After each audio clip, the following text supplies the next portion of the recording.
Welcome to Somnia Lore, your place for peaceful, sleepy adventures. Subscribe, hit the bell, like, comment, and share. There was once a boy who watched too many stars.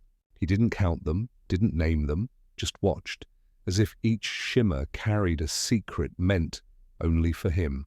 The Citadel hummed endlessly beneath him, a hive of versions upon versions, yet he always felt like the single still note in an orchestra of static.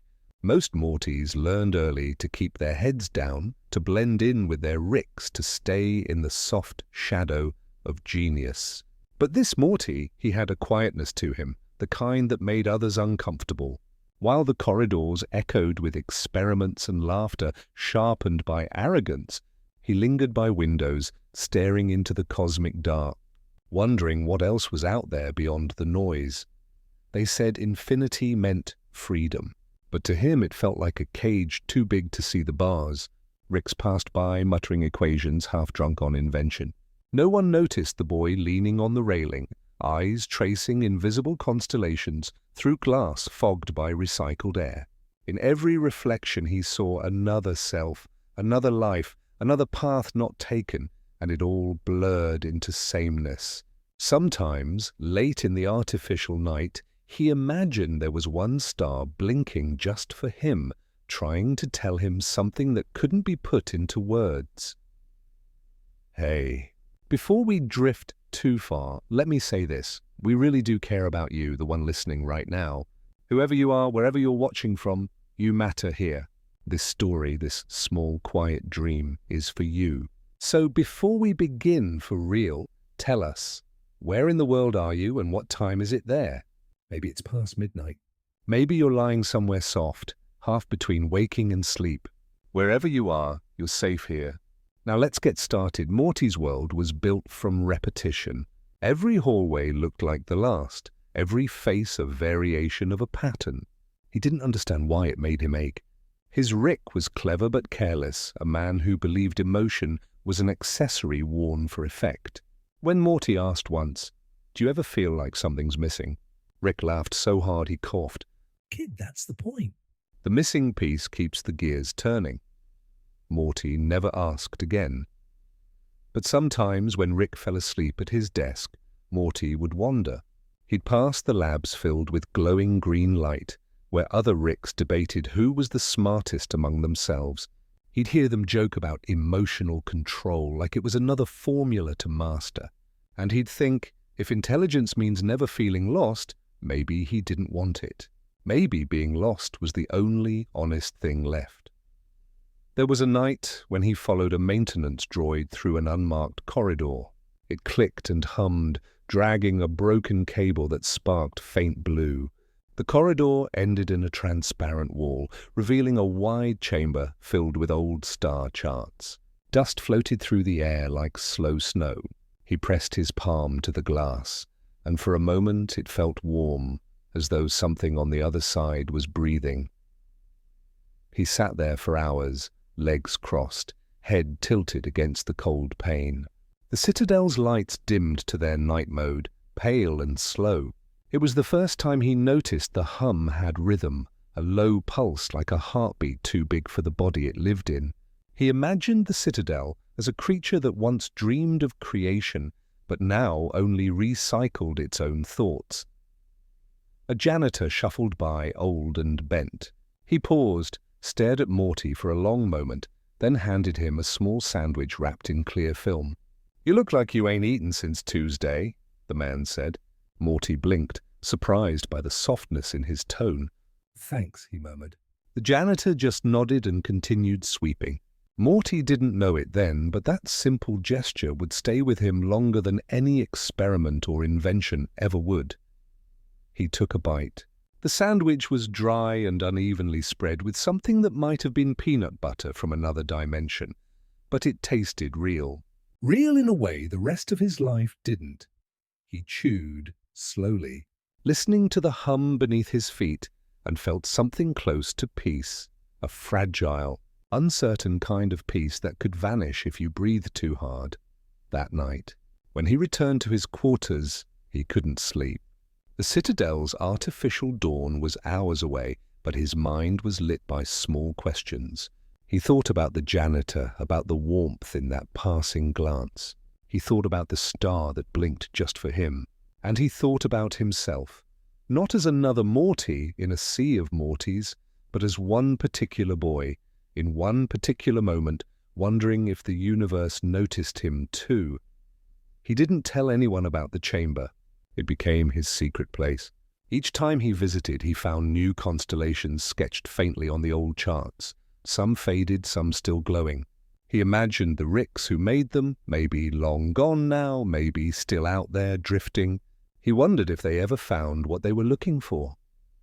Sometimes he talked softly to the stars behind the glass. Not prayers exactly, but quiet questions.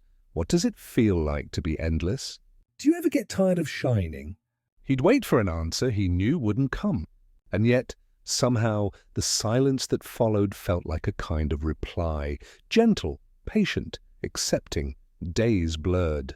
He did his duties, followed Rick through portals, listened to lessons he barely understood. But something inside him was changing. He started noticing small details others ignored. The way the light flickered when someone lied, the tremor in a scientist's laugh, the way even genius looked weary sometimes. He began to see that every mind here, no matter how proud, carried the same quiet loneliness he felt. One afternoon, while Rick argued with a council delegate, Morty wandered again. He found himself on a high walkway overlooking the central core of the Citadel. It pulsed with energy, blue, white, endless. He rested his chin on the railing. Down below, countless Ricks moved like reflections in shattered glass. For the first time, he didn't feel part of it. He felt like a ghost watching another world breathe. A whisper passed through his thoughts, soft as starlight. "You don't belong here." It wasn't cruel. It was gentle, almost loving, like a hand guiding him toward a truth too fragile to say aloud. He closed his eyes. When he opened them again, he smiled, a small, strange smile, as though some part of him had finally heard what it had been waiting for all along. That night, back in his narrow bed, he dreamed of walking among the stars. Not the Citadel stars, but real ones, wild, imperfect, burning without reason. He reached out his hand, and one of them reached back. When he woke, he could still feel the warmth on his fingers. He didn't know it yet, but that was the beginning. The moment a question became a journey. A boy who once only watched the stars had started quietly to move toward them. Morning in the Citadel was not a sunrise, but a recalibration.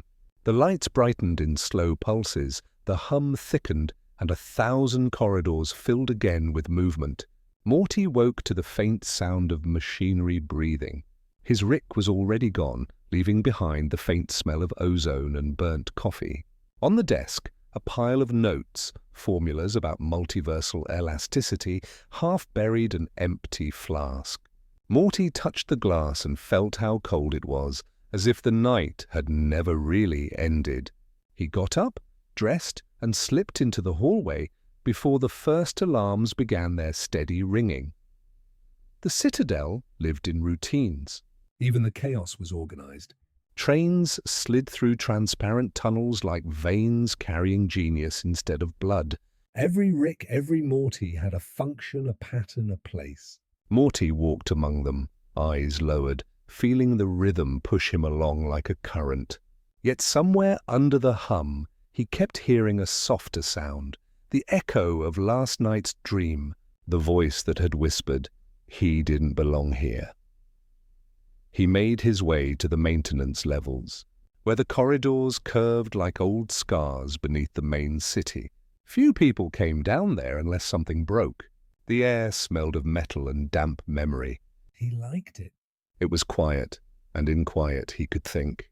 He found the janitor again, the same old man who had given him that sandwich. The man was sitting on an overturned crate, listening to a small radio that crackled faintly with static. "Morning," Morty said awkwardly.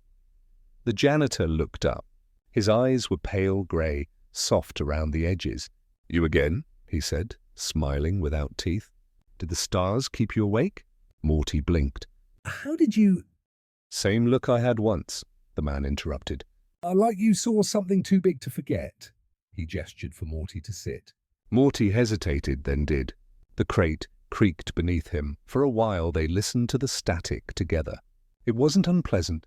It sounded like a faraway ocean, a place the Citadel could never reach. Finally, Morty said, "Do you ever think about what's out there?" I mean, beyond all this. The janitor chuckled. "Kid, I think about that every time I sweep a floor."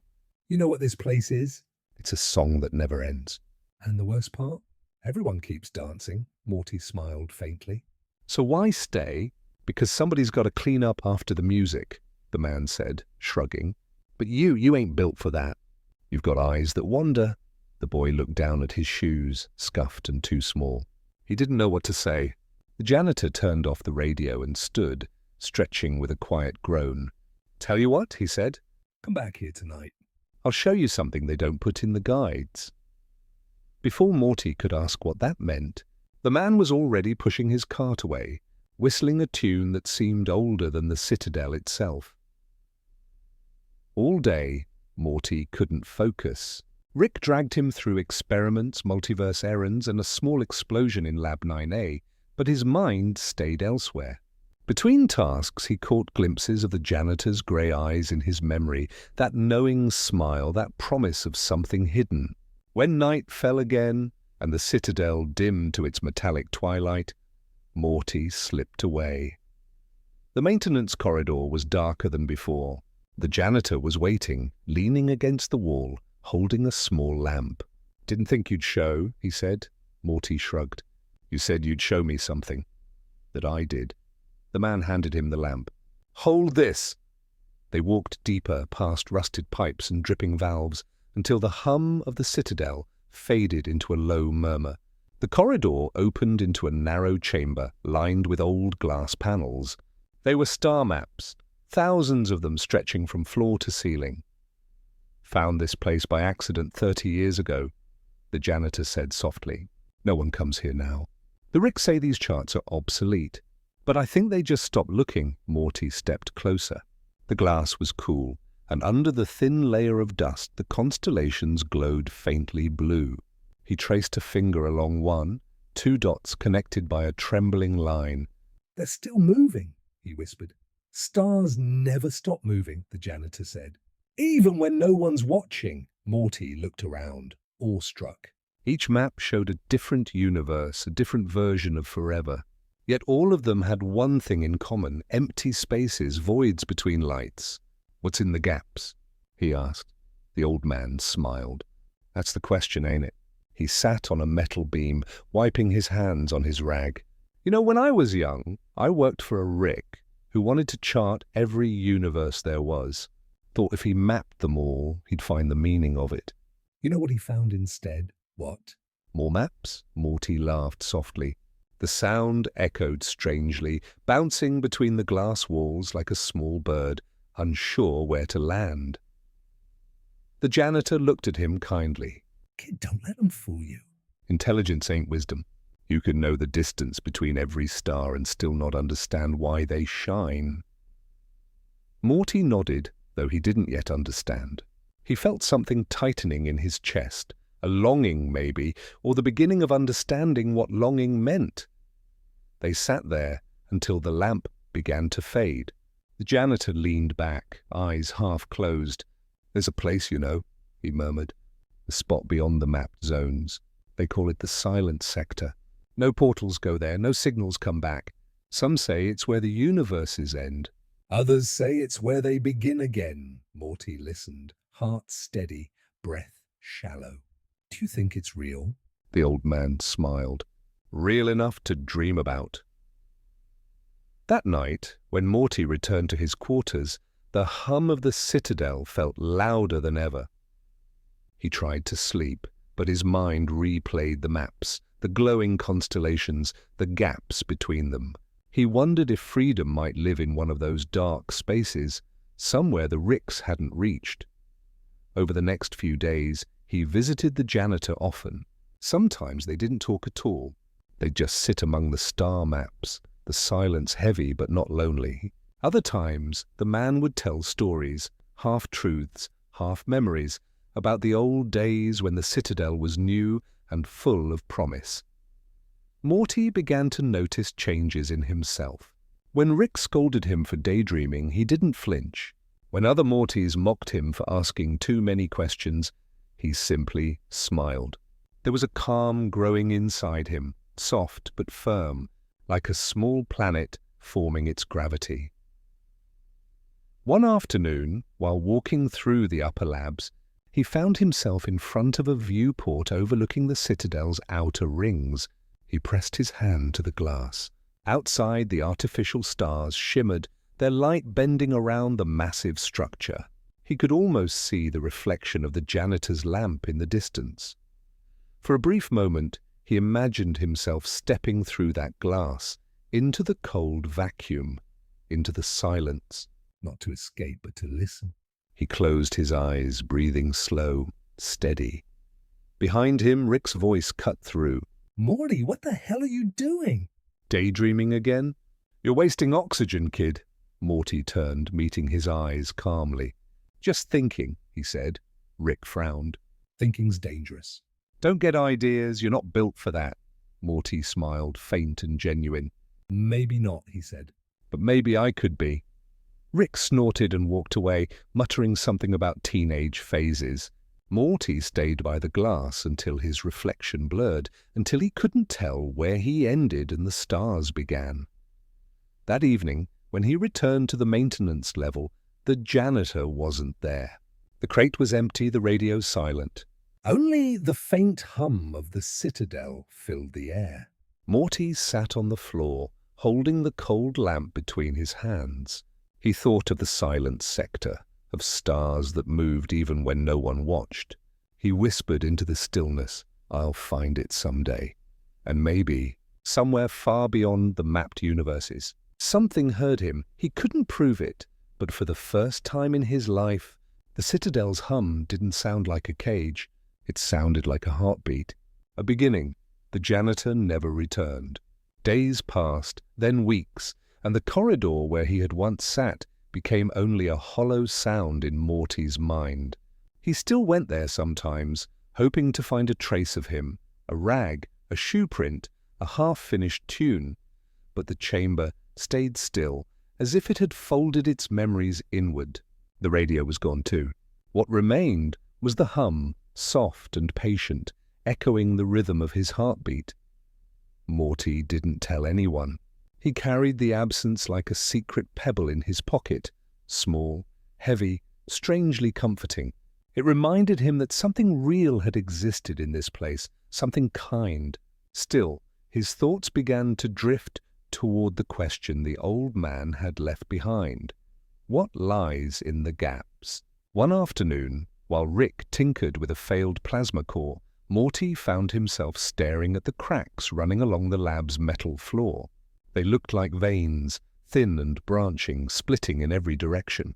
He wondered if the universe had cracks too, lines where the light bled through. Rick muttered curses under his breath, breaking his concentration.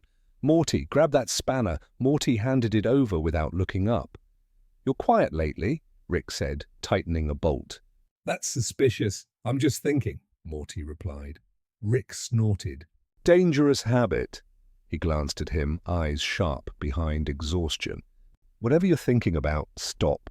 Curiosity's not a survival trait around here, but Morty didn't stop. Curiosity had already settled in like a slow fever. When Rick left to attend another council meeting, Morty wandered again. He traced the maintenance levels, revisiting the old corridors, then climbed higher, past sections he'd never explored. The Citadel's structure seemed endless, but something in his bones told him there were places even Rick's had forgotten. He reached a narrow staircase marked "Out of Service." The sign blinked faintly, its letters trembling as though nervous to be read. He pushed the door and climbed. The air grew colder with each step. The sound of the Citadel's hum faded until it became only a memory behind him. At the top, he found a small room filled with broken machinery and dust so thick it muted his footsteps. A shattered screen flickered faintly in one corner, repeating a line of code that never resolved. Morty brushed away the dust from a nearby console and pressed a few keys. The screen brightened, and a voice crackled through the static. "Testing. Anyone receiving?" "Sector unknown." Morty froze. The voice was weak, distorted, but it was human. He leaned closer.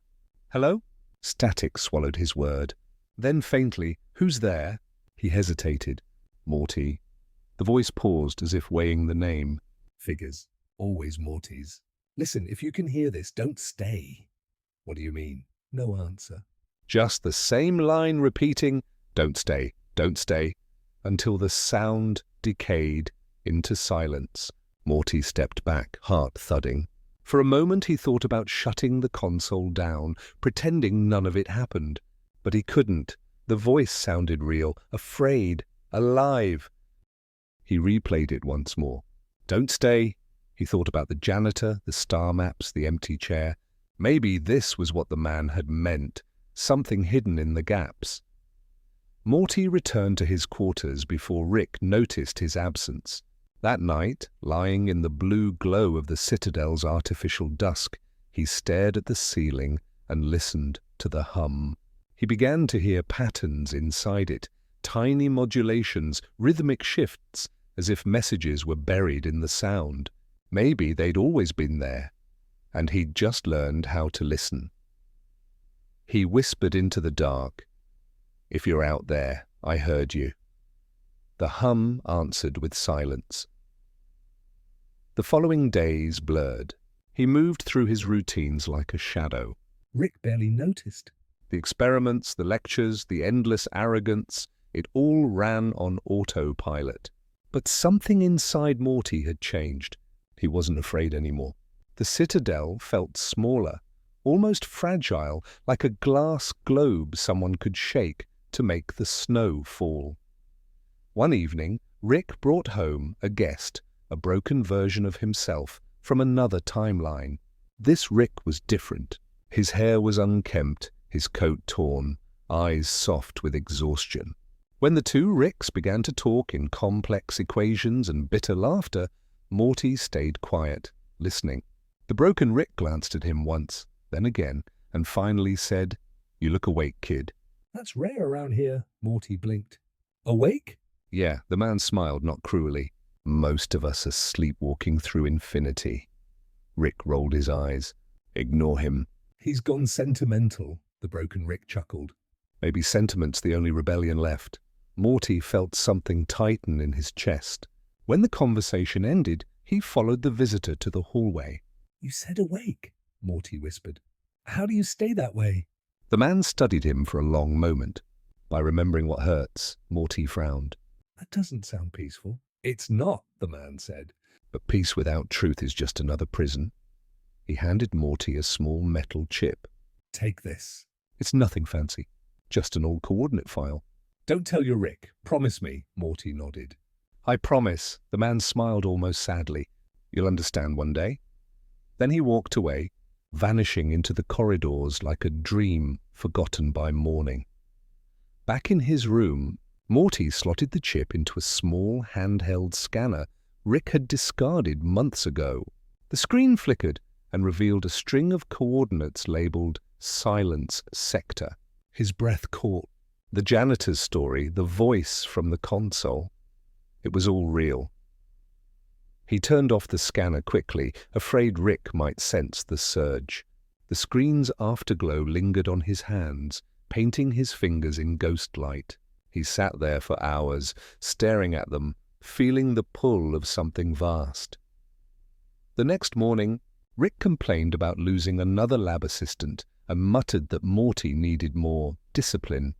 But Morty only half heard him.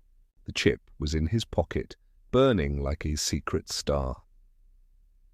He began to notice small things that day, the smell of coolant in the halls, the way the lights trembled every 20 seconds, the tiredness in the eyes of other Mortys. They all looked the same, but each carried some quiet ache. Maybe they all dreamed of leaving, though none ever said it aloud. That evening he went to the observatory again, the one with the cracked window. The stars beyond were still there, indifferent and infinite. He held up the scanner. The coordinates blinked softly, pointing toward a void between mapped clusters, the silent sector. "Don't stay," the voice had said. He whispered it now like a prayer. Don't stay. He felt a presence then, something invisible but close, brushing the edge of his thoughts.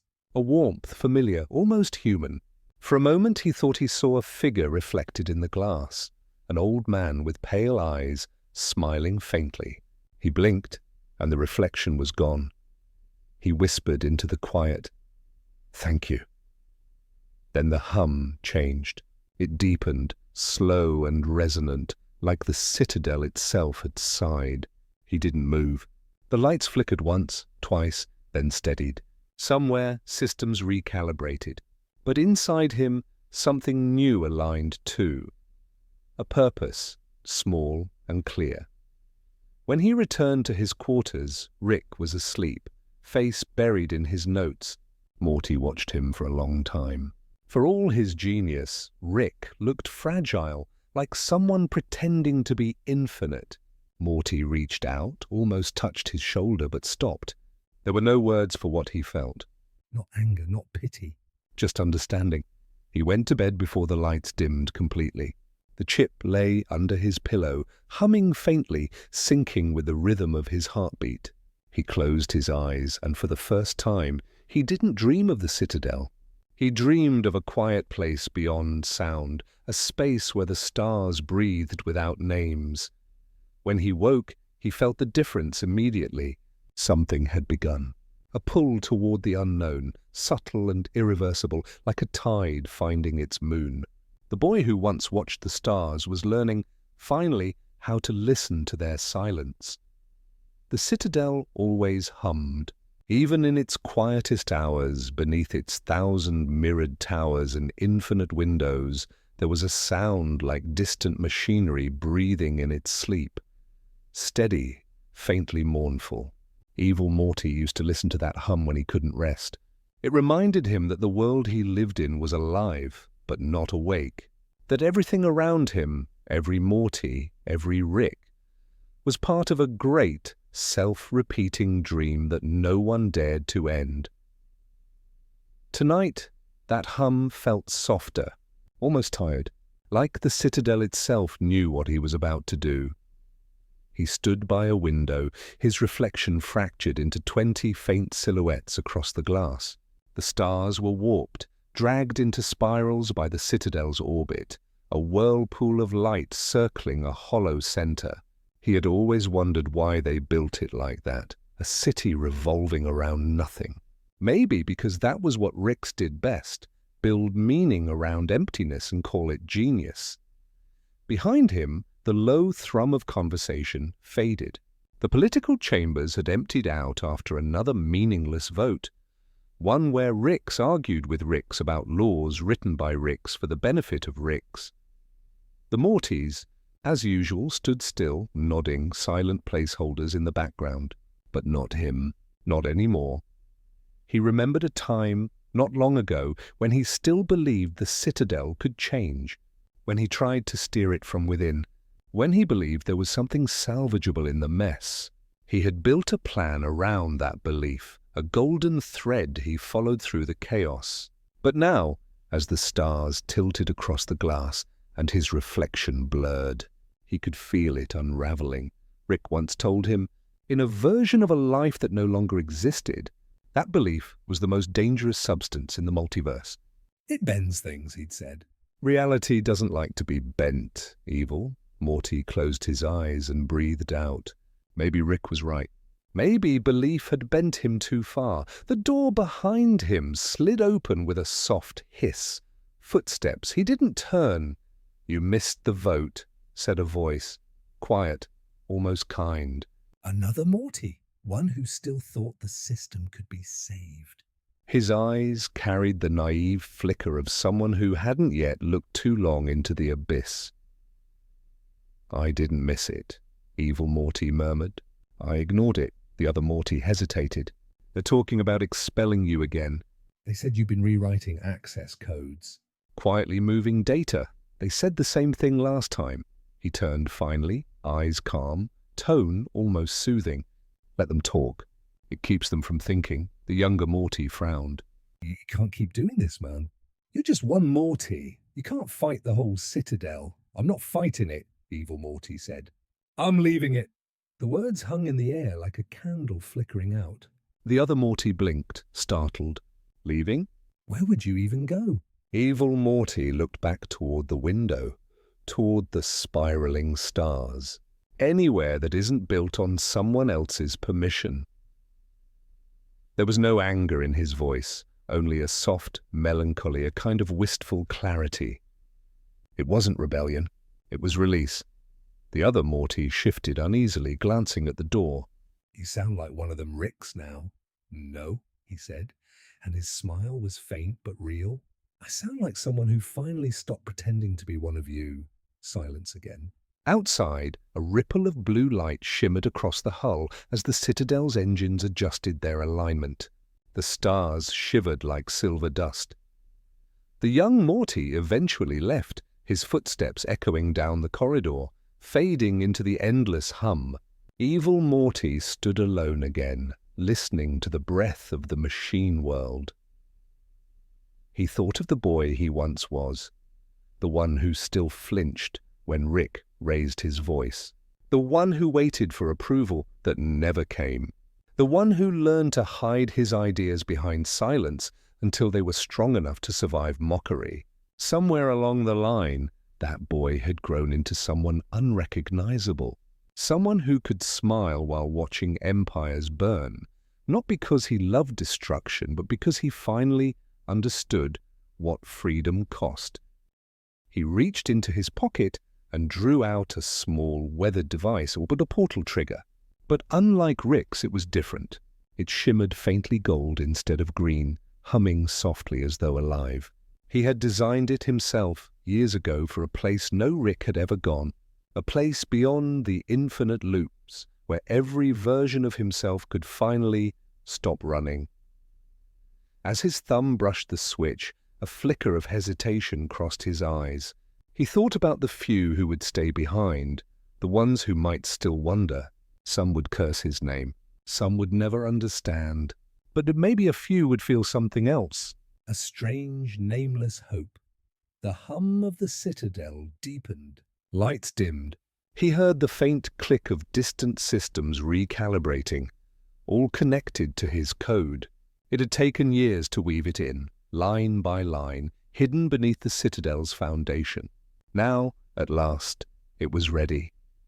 He whispered, "It's time." The world responded with a sigh, soft, mechanical, almost sorrowful. Across the Citadel, lights flickered in sequence, like the heartbeat of a giant slowing down. Rix paused mid-sentence. Monitors glitched. Gravity wavered for a breath, then steadied. And then, from the center of the Citadel, something began to glow. A quiet pulse of golden light spreading outward like dawn. He watched it from his window, calm and still. He didn't move, didn't smile, didn't gloat. He simply listened. The sound was not destruction. It was release. The Citadel wasn't breaking apart. It was being unbound, every circuit gently unthreading from its own endless loop.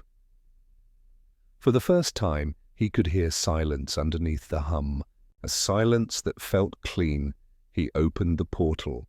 The golden light rippled outward, warm and soundless, bending the stars into a long, soft corridor. He took one last look at the place that had raised and caged him, the endless city of reflections and noise. "Good night," he murmured. It was not to anyone in particular. It was to everything. He stepped through. The portal closed quietly behind him, leaving only the hum. But even that was fading now, becoming slower, gentler, like the breath of something finally falling asleep. The Citadel would remain, hollow and drifting, a monument to every version of Rick and Morty who never learned to leave. But somewhere far beyond the spiral of stars, a golden echo followed him, soft, steady, patient. He didn't know what awaited him on the other side. Maybe nothing. Maybe something like peace, but for the first time, the thought of not knowing felt like freedom. The stars bent around him, light stretching into whispers, and as he drifted into the quiet unknown, it almost sounded like someone, maybe the universe itself, Iambi whispering back, "Rest now." He awoke to silence. Not the mechanical quiet of powered-down machines, but something older, deeper. A silence so complete, it felt like air made of sleep. For a moment, Evil Morty couldn't tell if he had truly woken or if he was still floating through the golden corridor that had carried him away from the Citadel. He blinked once. The light didn't change. It was soft, colorless and patient, as though it had been waiting for him long before he arrived. He was lying on what felt like ground, though it shimmered faintly when he moved, rippling like glass touched by a breath. Around him stretched a vast expanse of pale light and gentle wind, though there was no visible source of either. The world had no edge, no horizon, just layers of distance fading into calm nothingness. It felt less like a place and more like the memory of one. For the first time in years, there was no hum, no echo of Rick's arguing, no static of infinite universes colliding, only stillness. He sat up slowly, running a hand through his hair, half expecting to see the Citadel floating somewhere behind him. But there was nothing. No ships, no debris, no stars. Only the quiet shimmer of existence reduced to its simplest form. He thought, so this is what's beyond. His voice came out softer than he expected, as though the air itself didn't wish to be disturbed. "Hello?" The sound carried strangely, not outward, but inward, folding back toward him. A faint resonance like speaking into a dream. And then a voice answered. It wasn't loud. It wasn't even clear. It was like an echo from deep water, muffled yet warm. You made it. Evil Morty froze. His pulse quickened, though even that felt distant here, like a faint vibration in a quiet instrument. "Who's there?" A figure appeared, not walking, but coalescing from the soft shimmer. Tall, calm, featureless, except for the suggestion of eyes made of faint starlight. It wasn't Rick. It wasn't anyone he knew. Yet something about its presence felt familiar, like a lullaby half-remembered from childhood. "You've come far," the figure said, its tone both kind and sorrowful. "Farther than most ever try." He rose to his feet, cautious but not afraid. "Where am I?" In between, said the figure. A place where thought finishes breathing before it becomes form again. He frowned slightly. A dream. The figure tilted its head. Not quite. A choice. Evil Morty looked down at his hands. They were steady, solid. He could feel weight, warmth, pulse. This was no illusion, but he could sense something shifting beneath that certainty, as if his being was loosening, thread by thread. "You left them," the voice said. "You broke the loop," he nodded faintly. "Someone had to. And what did you hope to find?" He hesitated. The question echoed somewhere inside him. He thought of the Citadel, the mirrored towers, the endless noise.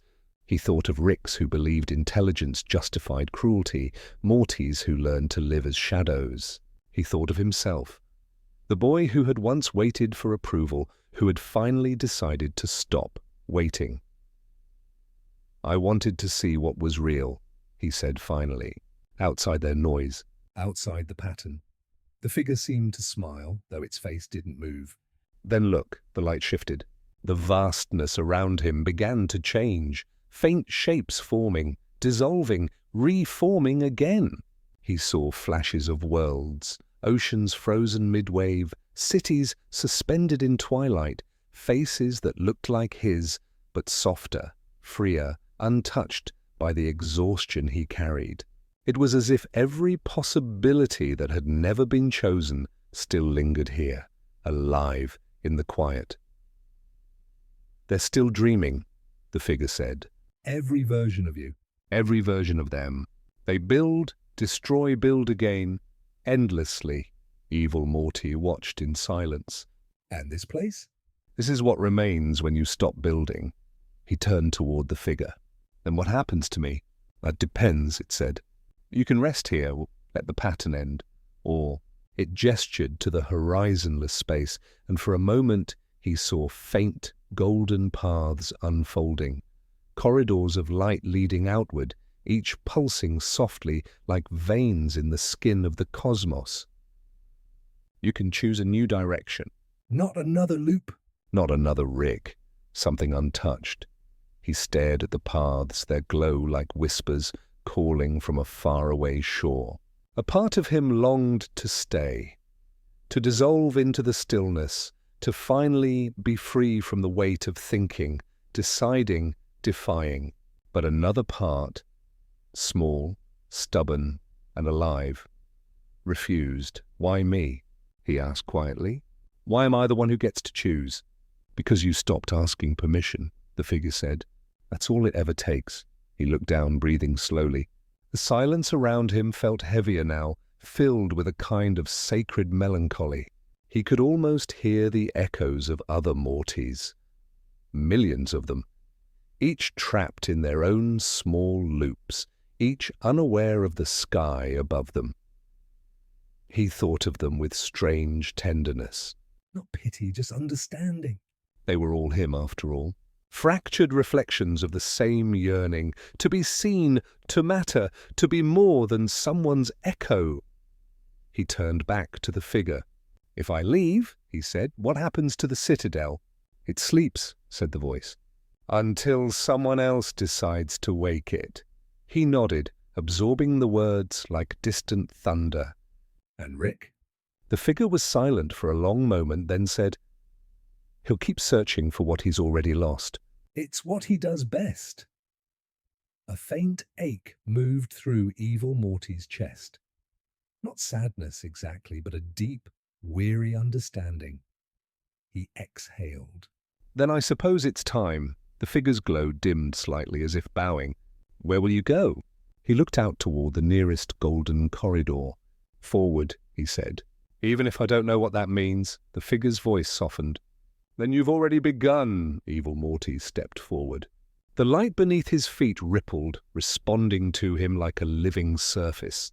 With each step, his form seemed lighter, his edges less defined. The stillness around him hummed faintly, not mechanical, more like the beginning of a song. He walked until the figure's glow became a memory behind him. Then he stopped, gazing once more into the quiet distance. There was no map, no path marked by logic or science, just intuition, a pull in his chest that felt older than reason. He thought of all the versions of himself still lost in noise.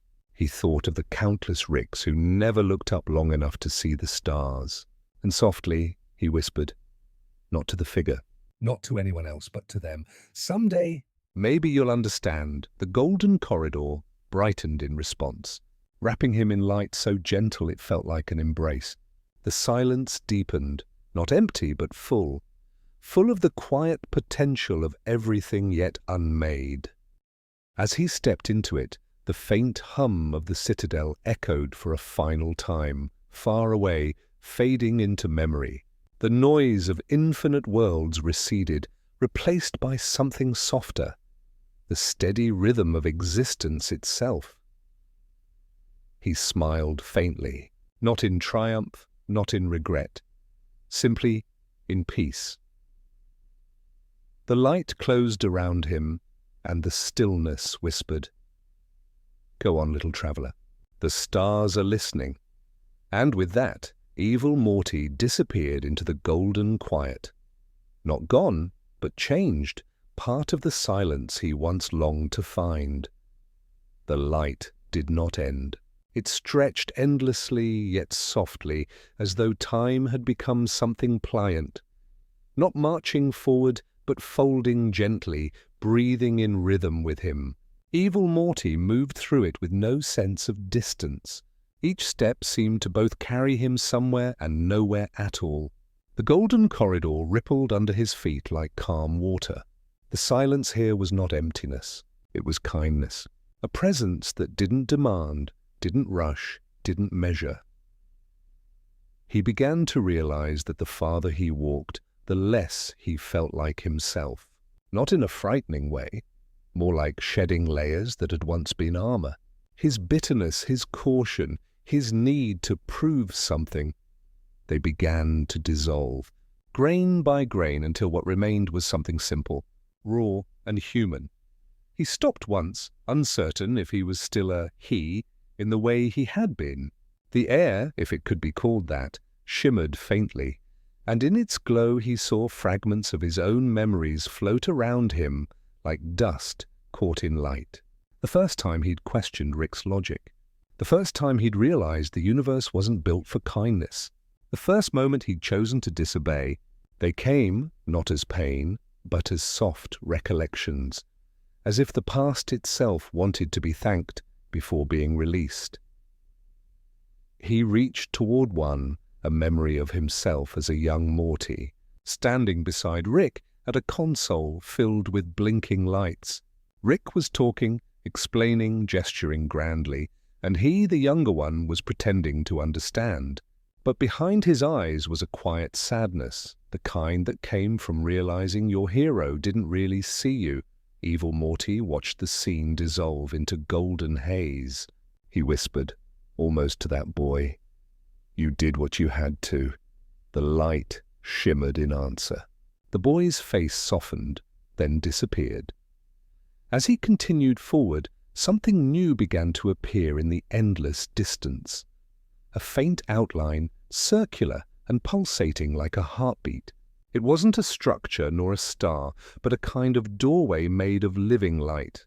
Within it, faint shapes drifted like shadows, trying to remember what they once were.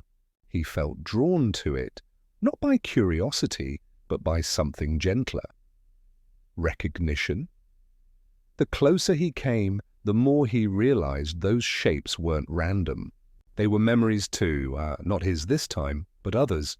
Countless lives, each glowing faintly with their own sorrow and beauty. A Rick teaching his Morty how to make coffee. Another Morty sitting alone under a neon sign. An entire cluster of universes folding and unfolding in rhythm, each telling a slightly different story, all whispering the same yearning. When he reached the edge of the doorway, he hesitated. Beyond it, the air hummed softly, carrying whispers that weren't words, but feelings. Loneliness, hope, regret, peace. They merged like chords of a sleeping melody. Then a voice spoke, not from the light, but from behind him. "You made it farther than most." He turned. The figure from before had returned, or perhaps it had never left. Its presence was gentler now, almost translucent. As though even it was only half real in this place. "I thought you said this was the end," he murmured. The figure smiled faintly, eyes glowing with a distant warmth. "The end is a circle. When you reach it, it asks you whether you want to keep walking." Evil Morty glanced back toward the doorway. "And if I walk through?" "You'll see what comes next, or maybe what always was." He stood there for a long time, the hum of the light moving through him like the tide.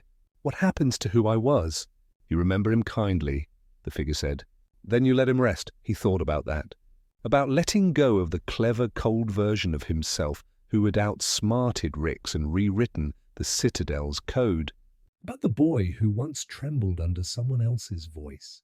About the quiet observer who had spent years trying to prove that he could exist without permission. He smiled, small, wistful. "I think he's tired." "Then you're ready?" The figure stepped aside.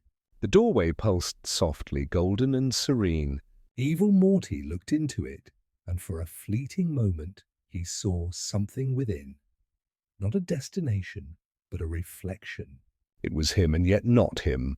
The edges of his face were made of light, his eyes calm and open. There was no anger left, no wariness, no defiance, only understanding. He took a breath and stepped forward.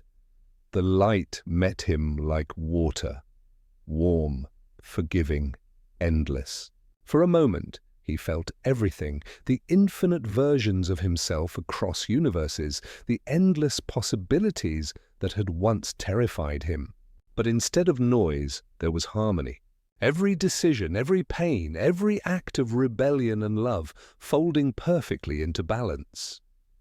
It wasn't that the pain had vanished. It was that it finally made sense. The world around him shifted again. He was no longer standing but floating, or perhaps dreaming. He saw galaxies forming and fading in slow motion, stars born from the same glow that surrounded him. He realized with a quiet smile that even the multiverse had its own rhythm of sleep and waking. And then, in that vast stillness, he heard another voice, faint, But familiar. It was Rick's, not the one he'd defied. not the countless arrogant variation, but a voice gentler, quieter. Almost human. Morty, it said. Not as command, but as memory. You were never supposed to stay small. He closed his eyes. The words passed through him like a breeze, not binding, not haunting, just there, finally, without weight. The doorway of light began to expand, dissolving outward until it became the very fabric around him. He was no longer walking through it. He was becoming part of it.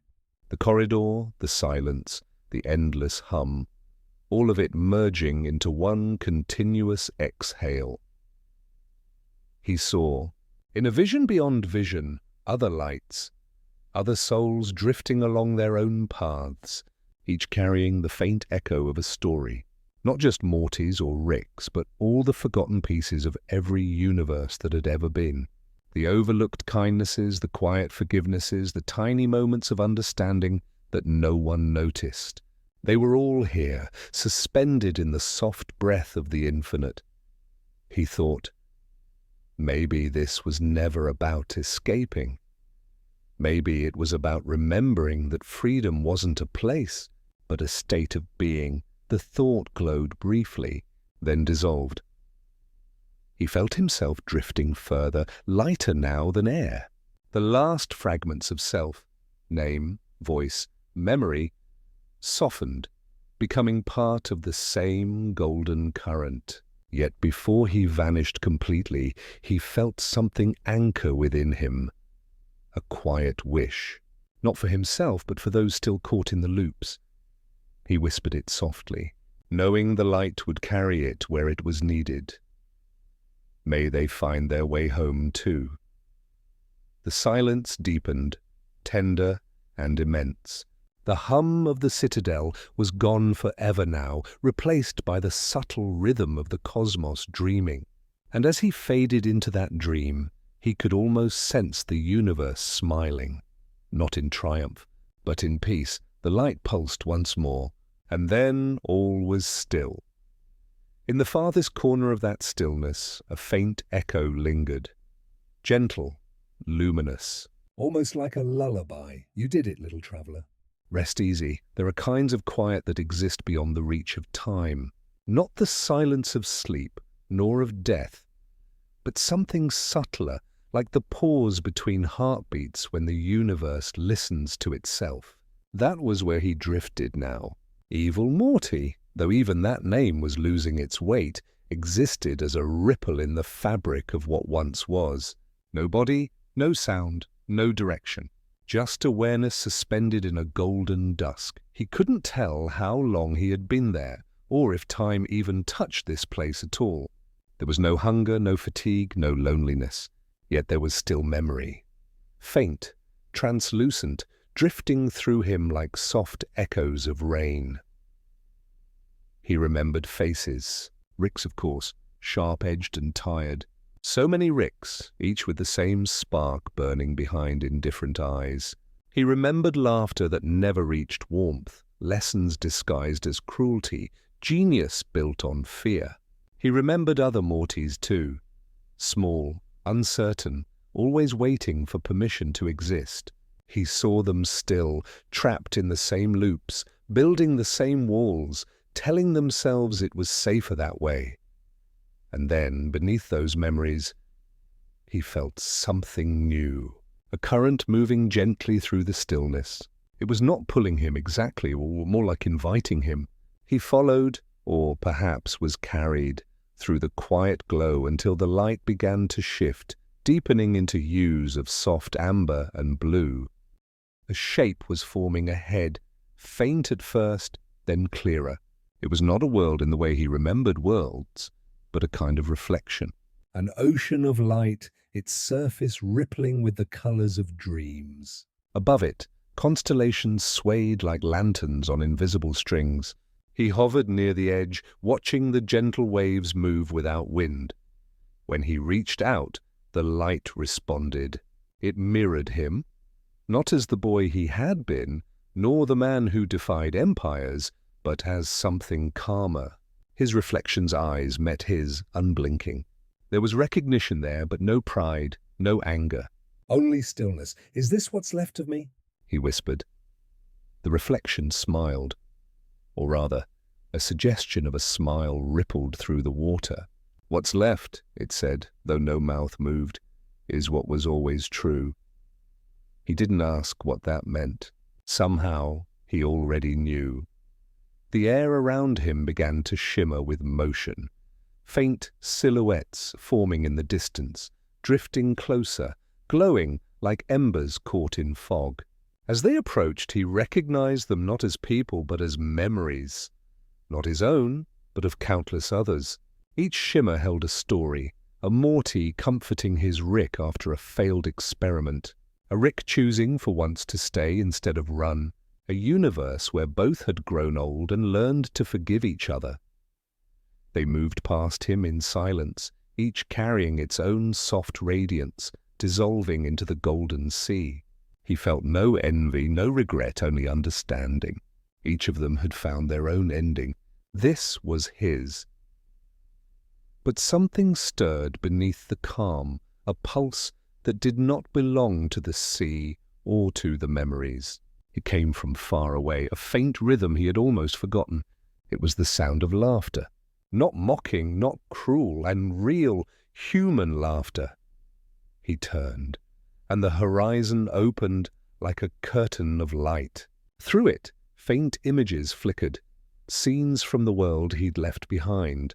The Citadel, now adrift and empty, its towers still faintly glowing from his final act.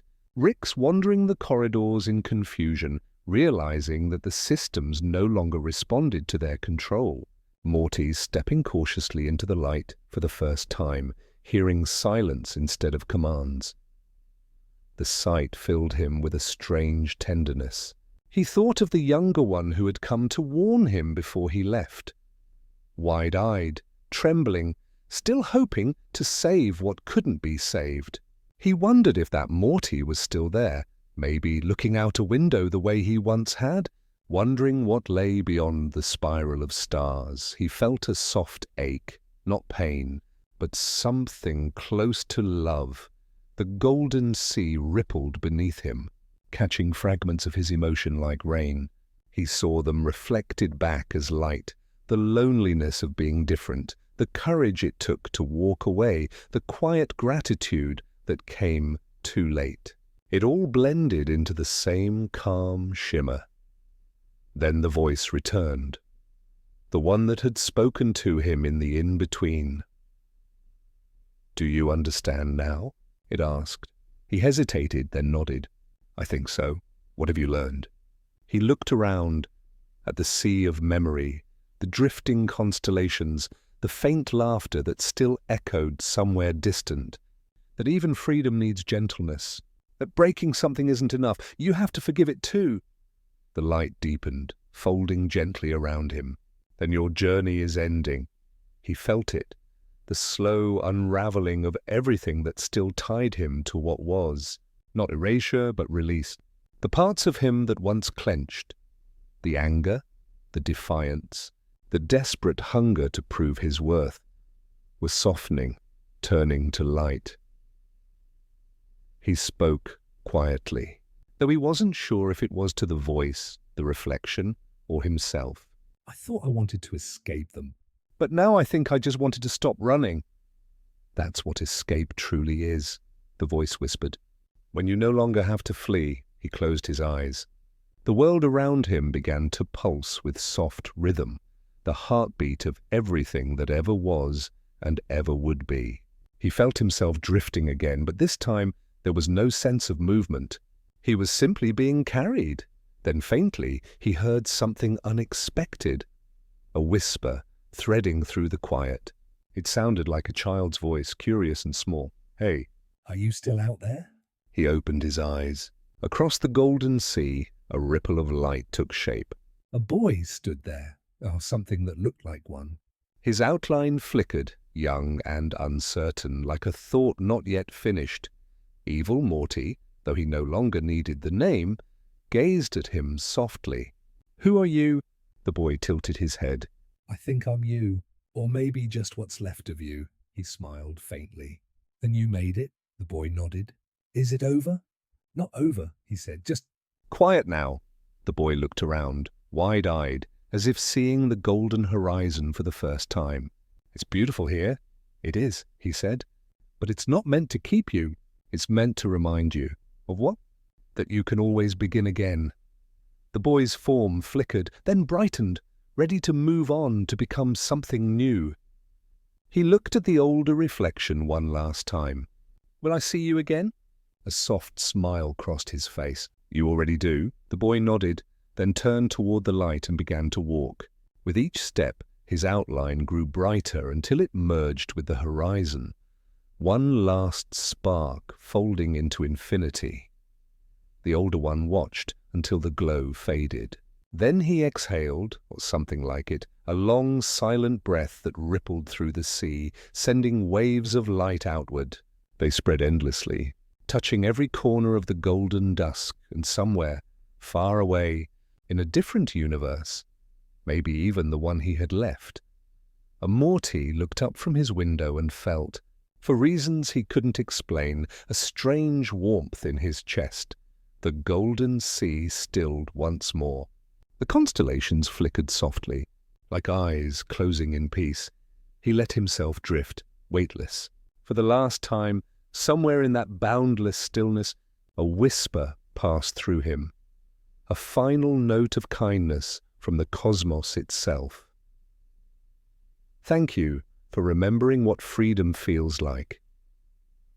And with that, he dissolved into the light, not lost, not gone, but woven gently into the hum of the eternal. In the beginning, there was only light, not the harsh brilliance of stars, but the softer kind that hums beneath them, the breath between creation and silence. It shimmered like a thought that hadn't yet decided what to become. From that light, something small began to stir. The boy, with the fragment that had once been Morty, opened his eyes. He lay weightless in a cradle of luminescence, surrounded by warmth that felt like memory. For a long moment he didn't move. He just watched as threads of gold curved and twined around him, each pulsing gently, as if alive. Then sound returned, faint, distant, like wind brushing through the corridors of a forgotten dream. Voices whispered through the light, though he couldn't make out words. They were neither human nor divine. They simply were, and they welcomed him. He rose, or thought he did, though there was no ground to stand on. His form shimmered faintly, shifting with every breath. He was still himself, but not as he remembered. Lighter, softer, unburdened. The feeling frightened him at first.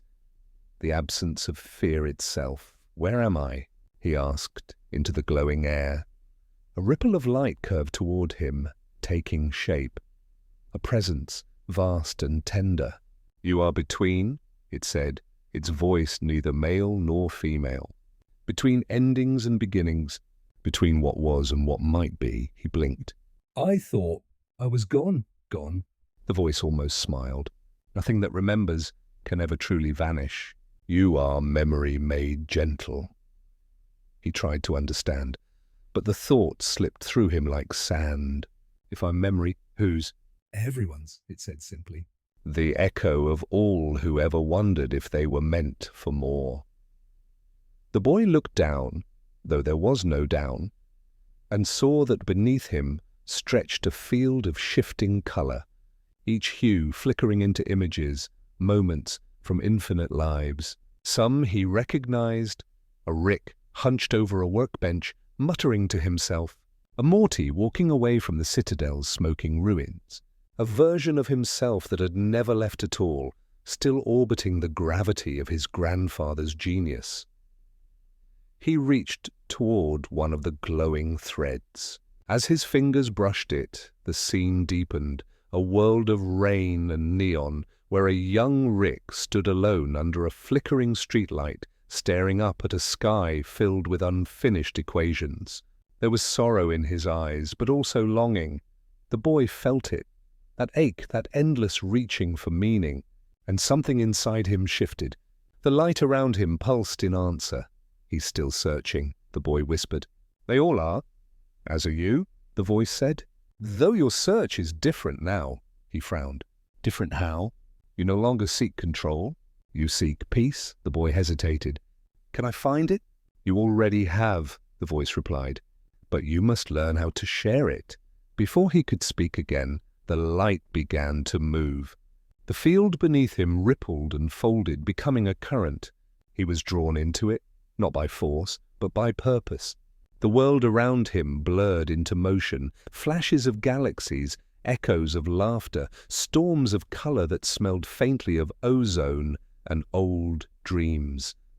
When the current settled, he was standing, truly standing, in a place that looked almost like a city. But this one was different. The buildings were translucent, their shapes bending and reshaping with every breath, as though the city itself were dreaming.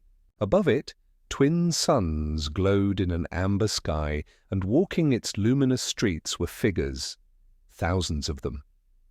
Some were Mortys, some Ricks, others shapes beyond definition. They moved quietly, not in fear or haste, but in harmony. A low hum Resonated through the air, the sound of thought made visible. He walked among them, unnoticed at first. Then one of the figures, tall, cloaked in soft light, turned to him. Its face was familiar, though he couldn't place it. The eyes, calm and sad, seemed to hold every version of himself within them. You came through, the figure said. Through what? The noise, it replied.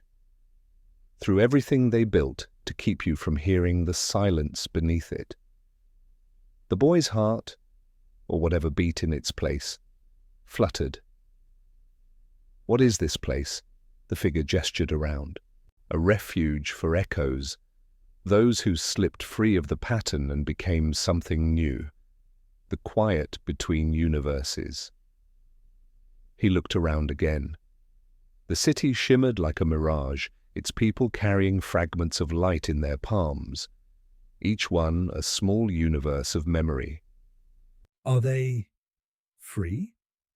As free as any being can be, the figure said. Freedom here is not escape. It is remembrance without suffering. The boy nodded slowly, feeling a strange peace settle over him. Yet deep inside, something restless still stirred. A longing not for escape, but for return. The figure noticed. You're not ready to stay, he looked up. I thought this was the end. There are no ends, the figure said softly. Only transformations. Some echoes rest, others return as seeds. Seeds? The figure smiled faintly. Carriers of what you've learned. You could return, not as the Morty who fought, but as the quiet that remains after the storm. He hesitated. Would I remember? Not with your mind, it said. But your heart will hum with the memory of light. He turned his gaze toward the horizon, where the twin suns began to set, their reflections rippling through the translucent city. For the first time, he felt the pull of gravity again, not to a place, but to purpose. What happens if I go back? You will awaken, the figure said. Not as who you were, but as who you were meant to become. The boy stood silently, the golden wind brushing through him like music. He thought of the countless Mortys still living under the shadows of their ricks, trapped, unseen, believing they were fragments instead of whole. He thought of the laughter he had heard, faint and real, from somewhere beyond the veil. He understood then. Freedom was not his to keep. It was something to be carried, quietly, gently, back into the noise. I think I'm ready, he whispered. The figure nodded. Then close your eyes and listen. He did. And in the dark he heard it again. The hum beneath everything, the soft thrum of infinity breathing. It grew louder, warmer, until it filled him completely. Then came the fall. He drifted through layers of color, through moments and memories collapsing in reverse, stars folding inward, voices fading into static, time unraveling like a thread. He saw glimpses of what lay ahead, a small boy waking from a dream, a Rick, hesitating before another cruel remark, a version of himself walking through rain, carrying a quiet he didn't understand. He fell through it all, not breaking, not burning, but dissolving like dawn into day. When the light cleared, he stood once more beneath a familiar sky. Blue, imperfect, alive. The air smelled of dust and pine. He looked down at his hands, solid now, trembling slightly, and exhaled. Somewhere in the distance, thunder murmured, a storm gathering. He smiled faintly, whispering to no one and everything at once. I remember. And far above, unseen, the golden city dimmed gently, not in sorrow, but in blessing. The voice from before echoed faintly in the wind, fading with the sound of rain. Go, little echo, be the quiet that heals the noise. The storm broke. Rain fell softly across the world, washing the dust from the sky. And in that rain, somewhere unseen, a boy walked toward the horizon, no longer searching for freedom, but carrying it with him in every step. The rain lingered through the morning, whispering against rooftops, threading down glass like the slow handwriting of the sky. Morty, this quieter version of him, softer, older somehow, walked through it without a destination. His shoes sank slightly into the wet earth, and his reflection followed, half real, half memory. Every droplet seemed to hum, as though the storm itself remembered where he had been. He found himself at the edge of a small town he didn't recognize. The buildings looked worn but alive, their colors faded by years of weather and laughter. Steam rose from chimneys, curling upward into the washed-out air. Somewhere, a wind chime made of bottle caps and glass rang softly, marking time in a language only the wind understood. He paused by a quiet pond. Its surface rippled gently under the drizzle, the circles overlapping like thoughts. He crouched near it, watching how each drop arrived, disturbed the stillness, and vanished. There was something deeply comforting in that, how even disruption could be gentle if accepted. Behind him a voice spoke. You've been gone a long time. He turned. A man stood a few paces away, older, tall, his coat hanging loose on a frame that had known too much gravity. His hair was streaked with silver, his eyes weary but kind. For a heartbeat, Morty's breath caught. Rick? The man tilted his head, studying him with a faint smile. Not the one you knew. Something loosened inside Morty's chest. He didn't need to ask how that could be. The multiverse had always been crowded with possibilities, but here, under the patient rain, it didn't feel chaotic. It felt inevitable. The older Rick gestured toward the pond. Mind if I join you? Morty nodded. They sat side by side, silent at first, listening to the soft percussion of rain on water. The silence wasn't heavy. It was the kind that healed. I used to come here when I needed to remember I was small, Rick said after a while. Helps, sometimes, to feel the world bigger than your ego. Morty smiled faintly. Yeah, I know what you mean. Rick glanced at him, a curious light in his eye. You don't look surprised to see me. I've seen too much to be surprised anymore, Morty murmured. And besides, maybe I was supposed to find you. Rick chuckled under his breath. Supposed to? That's a phrase I stopped believing in a long time ago. Maybe it's not belief, Morty said. Maybe it's remembering. Rick studied him quietly. You talk like someone who's been to places the rest of us can't reach. Morty didn't answer right away. His reflection rippled with the rain, the boy beneath it, flickering through countless versions of himself. I've been to the in-between, he said softly. A place where the noise stops, where everything hums instead of screams. Rick leaned back, rain collecting in the folds of his coat. The in-between, huh?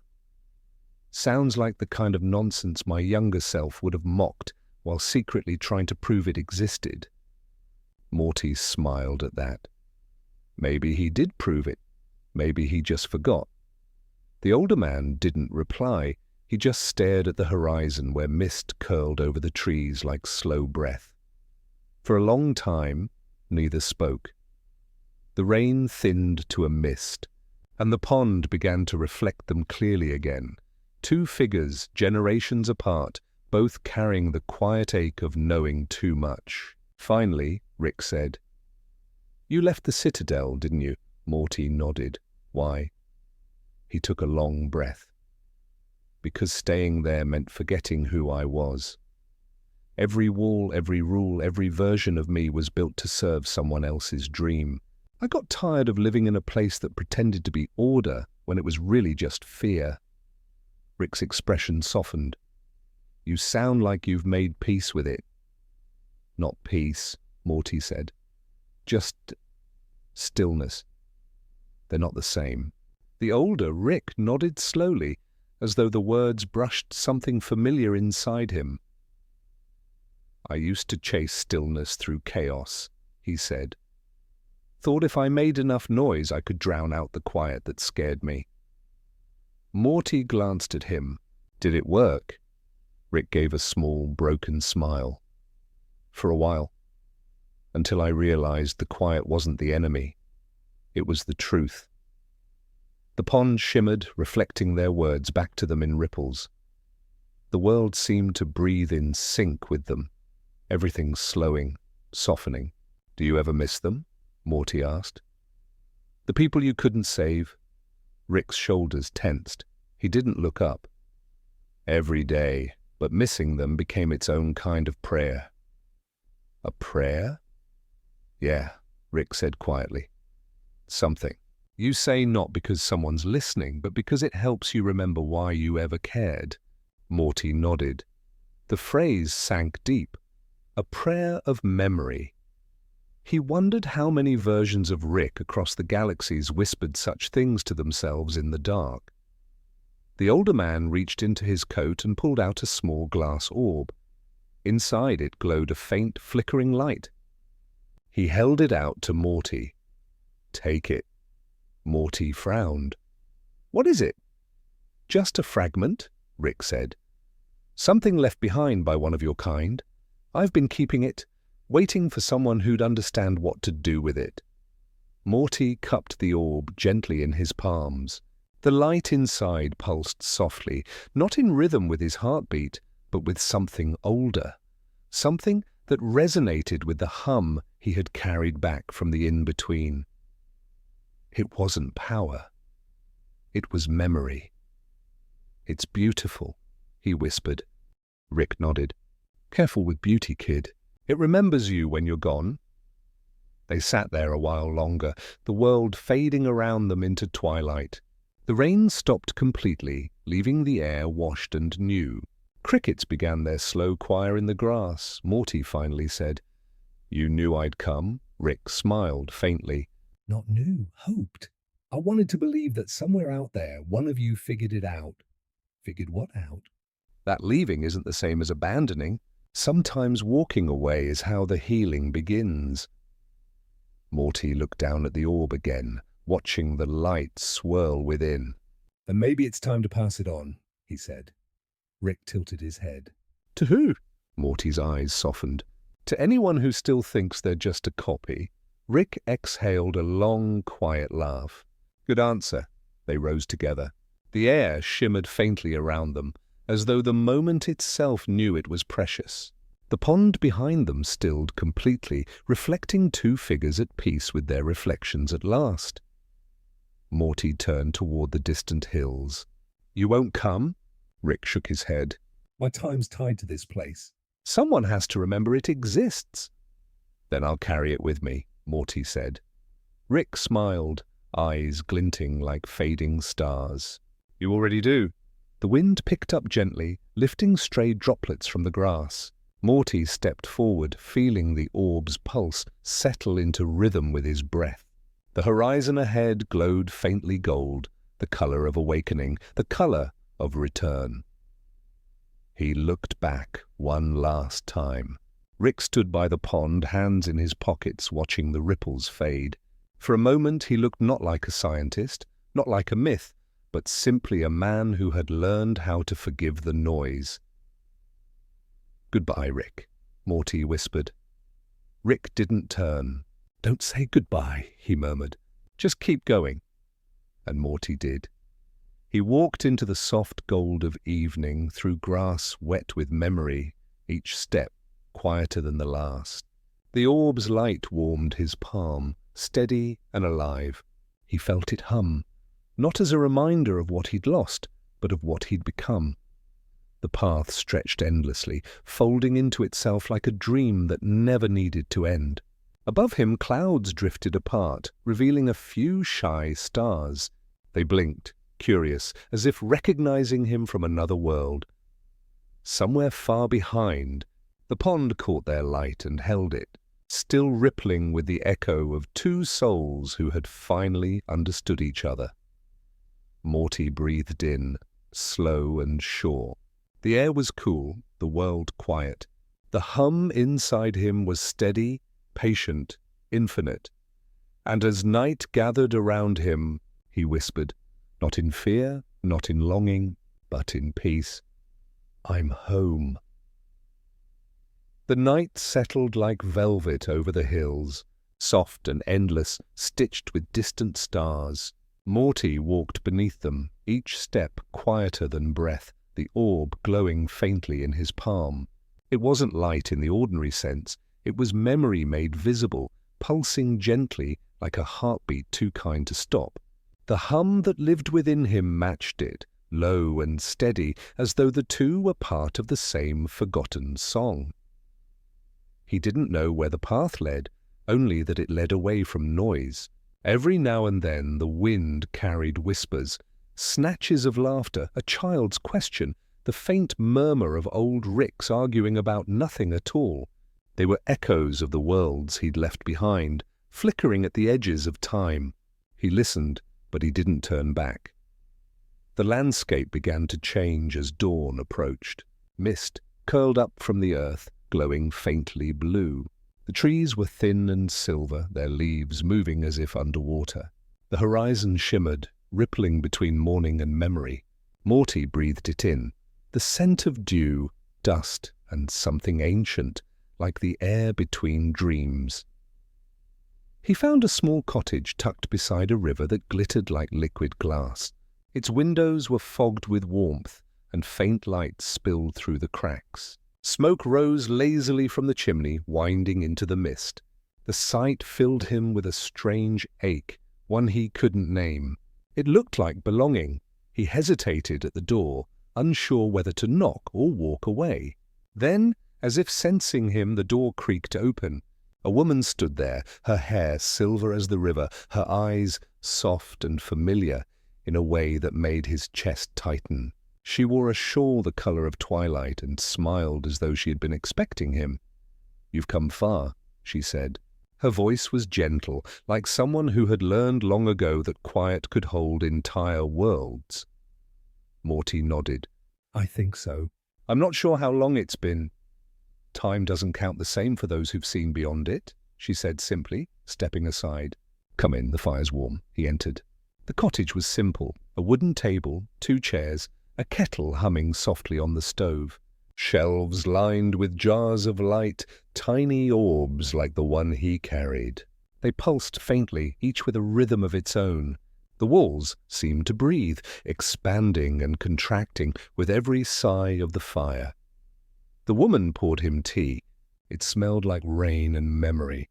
"You're carrying a fragment," she said, glancing at the orb in his hand. He nodded, setting it gently on the table. Its glow joined the others, harmonizing as though it recognized its kin. "It was given to me," he said, "by someone who said I'd know what to do with it." "And do you?" Morty looked at the orb. "Not yet. But I think it's part of something bigger. Like every version of us left a piece behind, hoping someone would remember." The woman smiled softly. "Then you're closer than most." He studied her for a long moment. "Who are you?" Her eyes glimmered, not with mystery, but with understanding. "Once I was like you." "A wanderer between worlds." "I left the noise, found the quiet, and stayed. Now I keep the echoes safe until they find each other again." He looked around the room, at the shelves full of faintly pulsing light. "These are all memories?" "Not memories," she said. "Truths." "The kind that survive when everything else forgets." Morty reached out, touching one of the jars. It vibrated softly, showing him a flash, a child building a toy spaceship beside an old garage, laughter echoing through a summer dusk. He drew his hand back, eyes wide. "That was me," the woman nodded. And it wasn't. Each fragment remembers a different you, living out the same questions in 1,000 forms. He exhaled slowly. "And what happens when they all come together?" Her smile was almost wistful. "They hum in harmony, and from that hum, something new begins." Morty stared at his orb, its glow deepening as if responding to her words. He thought of the Citadel, its endless noise, its mirrored lives repeating the same stories. Maybe this was what freedom meant, not running from the past, but weaving its pieces into peace. "Can I leave it here?" he asked quietly. "With the others?" She considered, then shook her head. "Not yet. That light was entrusted to you for a reason. It's not ready to rest." "Nor are you," he frowned. "Then what am I supposed to do?" Her gaze softened. "Walk until you find the place that hums in the same key. You'll know when it's time." He sipped the tea. It was warm, grounding, like holding sunlight in his chest. "You make it sound simple." "It is," she said. "Once you stop fighting simplicity." He smiled faintly. "You sound like a Rick who learned to whisper." Her laughter was quiet and kind. "Maybe I was once." The fire crackled gently, filling the silence that followed. Outside, dawn bloomed over the river, turning the mist to gold. Morty felt something stir within him, an ache, a knowing, a longing that wasn't sadness but gratitude. He rose, slipping the orb back into his palm. "Thank you," he said. She nodded. "When you find where it belongs, you'll find yourself again." He hesitated at the door. "And if I get lost?" Her answer was immediate, almost like a lullaby. "Then the light will hum louder until you remember the way." He stepped outside. The morning air was cool, the world washed clean. The river's surface shimmered, catching the sunlight like memory rediscovered. He followed it, the orb glowing gently in rhythm with his heartbeat. As he walked, The world began to hum around him, not with chaos, but with quiet recognition. The trees whispered. The wind carried notes of songs he'd never heard, but somehow knew. It was as if the universe was tuning itself to his steps. He passed through fields of tall grass that swayed like green oceans, through valleys where echoes of laughter drifted like ghosts of joy. Everywhere, the hum grew stronger, weaving through the air like invisible thread. After a while, he saw a figure ahead, a child sitting by the water's edge, skipping stones. The boy turned, and Morty froze. It was himself, younger, eyes bright with wonder unscarred by experience. The child smiled. "You found it." Morty knelt beside him, the orb trembling faintly in his hand. "Found what?" "The hum," the boy said, touching the water. Each ripple glowed softly. "You were supposed to carry it until you remembered who you were before everything got loud." Morty looked at him, heart pounding softly. "And who was I?" The boy shrugged. "Just someone who listened." For a moment, they watched the ripples spread across the surface of the river. Then Morty held out the orb.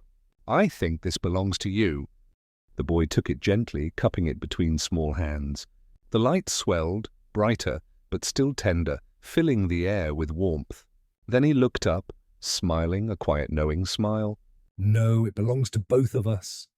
The orb dissolved between them, turning into a soft, radiant mist. It flowed into the air, into the river, into the sky, until everything around them glowed with that same patient light. Morty felt it fill him, not as power but as peace. The hum deepened, now not just within him but everywhere. The boy's voice echoed, fading into the light. "You don't have to keep walking anymore." "You've already arrived," Morty blinked, and the boy was gone. The river flowed quietly, endless and alive. He stood there for a long time, breathing, feeling the world pulse around him. Everything was connected, the rain, the laughter, the silence, the loss, the return, he whispered. "I remember now." The wind answered with a soft sigh through the trees, like a lullaby finishing its final verse, and as the sun climbed higher, Morty smiled, not because he had found something, but because he had stopped searching. The hum lingered, infinite and kind, carrying him onward, not to another world, but deeper into the one he already belonged to. The afternoon lingered as though reluctant to move forward, each ray of light suspended in a hush that felt sacred. Morty walked along the riverbank, slower now, not because he was tired, but because the world itself seemed to ask him to. The hum had settled into him completely, no longer a sound but a rhythm, something woven into his breath.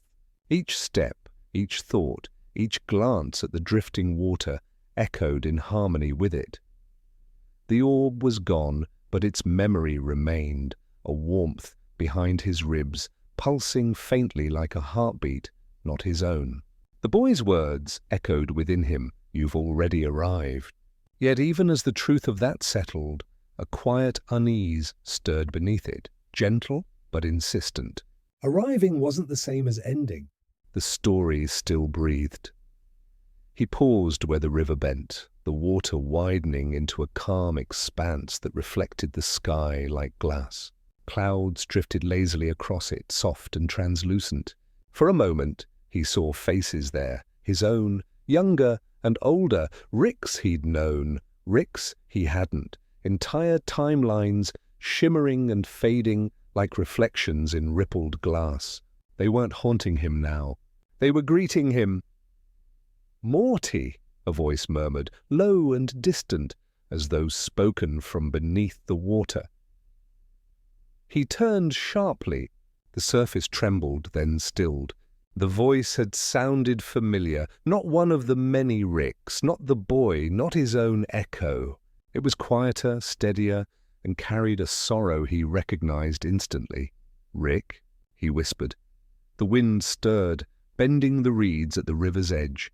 A ripple spread across the water, and then he saw him, not in flesh, not entirely, but as a figure of shimmering light, half reflection, half memory. Rick stood across the river, his lab coat glinting faintly, hair tousled by a wind that didn't seem to exist. His eyes, though distant, held something Morty had rarely seen there. Clarity. Morty's breath caught. "You're not real," he said softly, though his voice trembled with doubt. Rick gave a weary smile. Neither is most of what we spent our lives chasing. Doesn't mean it didn't matter. The words landed gently but heavy. Morty took a step closer to the water. "Are you him?" The real you. Rick's reflection tilted his head, eyes narrowing slightly. You still think there's such a thing as the real one, huh? "After everything you've seen?" Morty opened his mouth, then closed it. He didn't have an answer. Rick sighed. You carried it farther than I ever could, he said. "That light, that hum." You didn't run from it. I didn't know where else to go, Morty admitted. "I just kept walking until it felt like peace." "Yeah," Rick murmured. Peace. The hardest universe to reach. He looked at the sky, his face softening with something that might have been longing. I used to think the only way to survive was to stay moving. Keep building, keep fixing, keep laughing at the emptiness before it laughs first. "But you stopped." You listened. Morty's throat tightened. I wasn't trying to be different. "I was just tired," Rick chuckled, quiet, almost fond. "Tired's the beginning of wisdom, kid." You start questioning which parts of yourself are actually you and which are just noise you picked up from someone else. The river shimmered again. For a moment, Morty saw other figures behind Rick. Countless versions, countless expressions, countless fates. They flickered like stars caught between existence and memory. I didn't come to say goodbye, Rick said, his voice steadying. I came to remind you that what you found here, it doesn't stay here. "You've got to carry it back." "Back where?" Morty asked.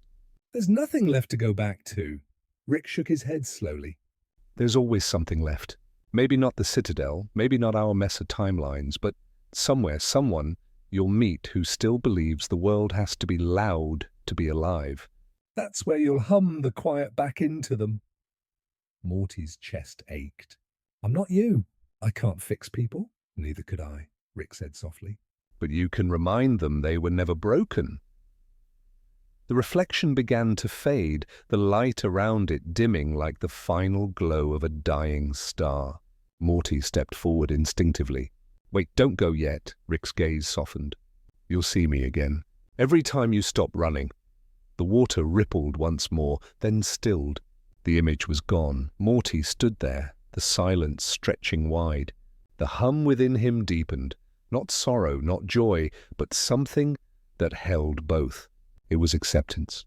He sank to his knees by the river, letting his hand trail through the cool surface.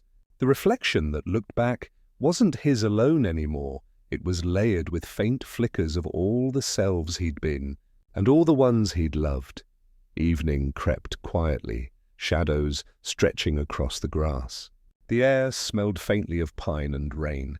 Somewhere a bird called once, twice, then fell silent. The world waited, gentle and vast. Morty rose and followed the river again. His steps left no imprint, as though the earth had already memorized them. He passed through a grove of trees that whispered softly when he brushed against them. Their leaves shimmered like faint silver flames. Beyond them he saw an arch of stone, ancient, half-crumbling, covered in vines that glowed faintly under the twilight. He paused beneath it. There was no sign, no door, only the hum growing stronger. He closed his eyes, and for the first time, he didn't think. He simply listened. The sound seemed to open something unseen, and the air around him shifted. When he opened his eyes again, the world had changed. The river was gone. The trees were gone. He stood in a vast expanse of stars, endless and still. Not space, not void, but something deeper. A canvas of memory and time, pulsing with the rhythm of creation itself. Each star hummed faintly, and he could feel every one of them in his chest. Then, among them, a shape began to form. A vast silhouette bending light around it. It wasn't a person. It was something older, something that might have once been called Source. Morty stood still. His voice came out small but clear. Is this where it all began? The light responded not with words but with warmth, a sensation that filled every corner of him. He understood then that this wasn't a place outside the world, but within it, the heart of every hum, every echo, every story. The light had always been leading him back to this. He took a breath and spoke quietly, almost like prayer. What do I do now? The answer came as silence that wasn't empty. Silence so full it vibrated through him, filling him with everything he'd ever forgotten. He saw flashes, Beth as a child laughing under summer sun, Rick hunched over his work, eyes soft when no one was watching, the Citadel rising and falling. Infinite versions of himself reaching, falling, rising again. All of it humming, one great pulse. He felt tears gather, not from sorrow but awe. It was never about finding the right world, he whispered. It was about remembering they're all the same song. The stars pulsed brighter, and the hum swelled around him, gentle, infinite, eternal. It filled him until he no longer knew where he ended, and it began. When the light faded, he stood once more on the riverbank, dawn blooming across the horizon. The air smelled of rain again. Birds stirred in the branches above. The hum remained, quiet but constant, like a heartbeat that belonged to everything. Morty smiled faintly. He didn't need the orb, or Rick, or the Citadel. The hum was enough. The memory was enough. The peace was enough. He turned toward the rising sun and began to walk, each step part of the same eternal rhythm. He didn't know where he was going, but for the first time that didn't matter. Because wherever he went, the world would hum with him, and in that harmony, soft, endless, forgiving, everything that had ever been lost began to find its way home. The morning that followed was pale and gentle, the kind that didn't quite wake the world, but coaxed it softly back into being. Mist rose from the river like forgotten breath, and Morty walked through it quietly, his clothes damp with dew. The hum within him had grown faint but steady, not commanding anymore, more like a companion that listened when he breathed. Every sound in the forest seemed tuned to it, the whisper of wind through leaves, the distant call of a bird, the subtle dripping of water from a branch. He didn't know how long he had been walking, hours, days, or perhaps an entire dream's worth of time. The sun, when it came, felt different now. Its light didn't press against his skin. It folded around him like a memory he'd forgotten he still belonged to. The colors of the world had softened. Shadows no longer threatened. Even silence felt like it was keeping him company. For a while, he thought about the reflection of Rick. He tried to hold on to the image, to remember exactly how the voice had sounded, but it slipped each time, fading like the last trace of warmth after a hug. And yet the words stayed. You'll see me again. Every time you stop running. He repeated them quietly to himself, as though testing their weight against the morning air. The forest thinned, giving way to a stretch of open plain. Grasses moved like the ocean, slow shimmering waves of green and gold. Morty paused, feeling the breeze slide over his face. Ahead, in the distance, something shimmered. At first, he thought it was water. Then, as he drew closer, he saw what it truly was, a structure, impossibly still, in the middle of the plain. It wasn't a building. It was a mirror. A single, enormous pane of glass stood upright in the field, taller than a house, perfectly clean, though no one had touched it in ages. Around its base, the grass had grown pale, almost silver, as though drained of color by its nearness. Morty approached slowly, each step careful, reverent. When he stood before it, he saw himself reflected, not distorted, not multiplied, just himself. The same tired eyes, the same uncertain mouth, the faint dust of the road still on his jacket. But behind him, in the mirror's depth, another image flickered. The Citadel. He froze. It looked whole again, bright and bustling, lights alive, portals spinning like suns. Ricks of all kinds filled the walkways, some laughing, some shouting, some lost in thought. For a moment he thought the glass was showing him the past. But then one of them turned, slowly, deliberately, and looked right at him. The Reflections Morty, another version of him, stood among the crowd. Older, sharper, his gaze steady and cold, the one they used to call Evil Morty. Their eyes met through the barrier of light. Neither moved, neither spoke. But Morty could feel something between them, an old thread, stretched thin but never broken. The other Morty tilted his head slightly, his expression unreadable. The hum inside Morty's chest vibrated in response, uneasy now, as though sensing a forgotten tension. He took a step closer. The reflection didn't mimic him. It stayed still. "Why?" Morty whispered. "Why did you leave?" The reflection blinked once. The world behind it shimmered faintly, then warped. The Citadel began to dissolve, not explode, not crumble, but melt away, its forms softening into mist. And from within that mist came a sound, not quite speech, not quite thought, but clear enough to understand. "Because I was never supposed to stay." Morty's throat tightened. You're me." "No," the reflection answered gently. "I'm what you became when you stopped believing in endings." Morty shook his head slowly. "But I found something." I found peace. The hum. It showed me everything connects.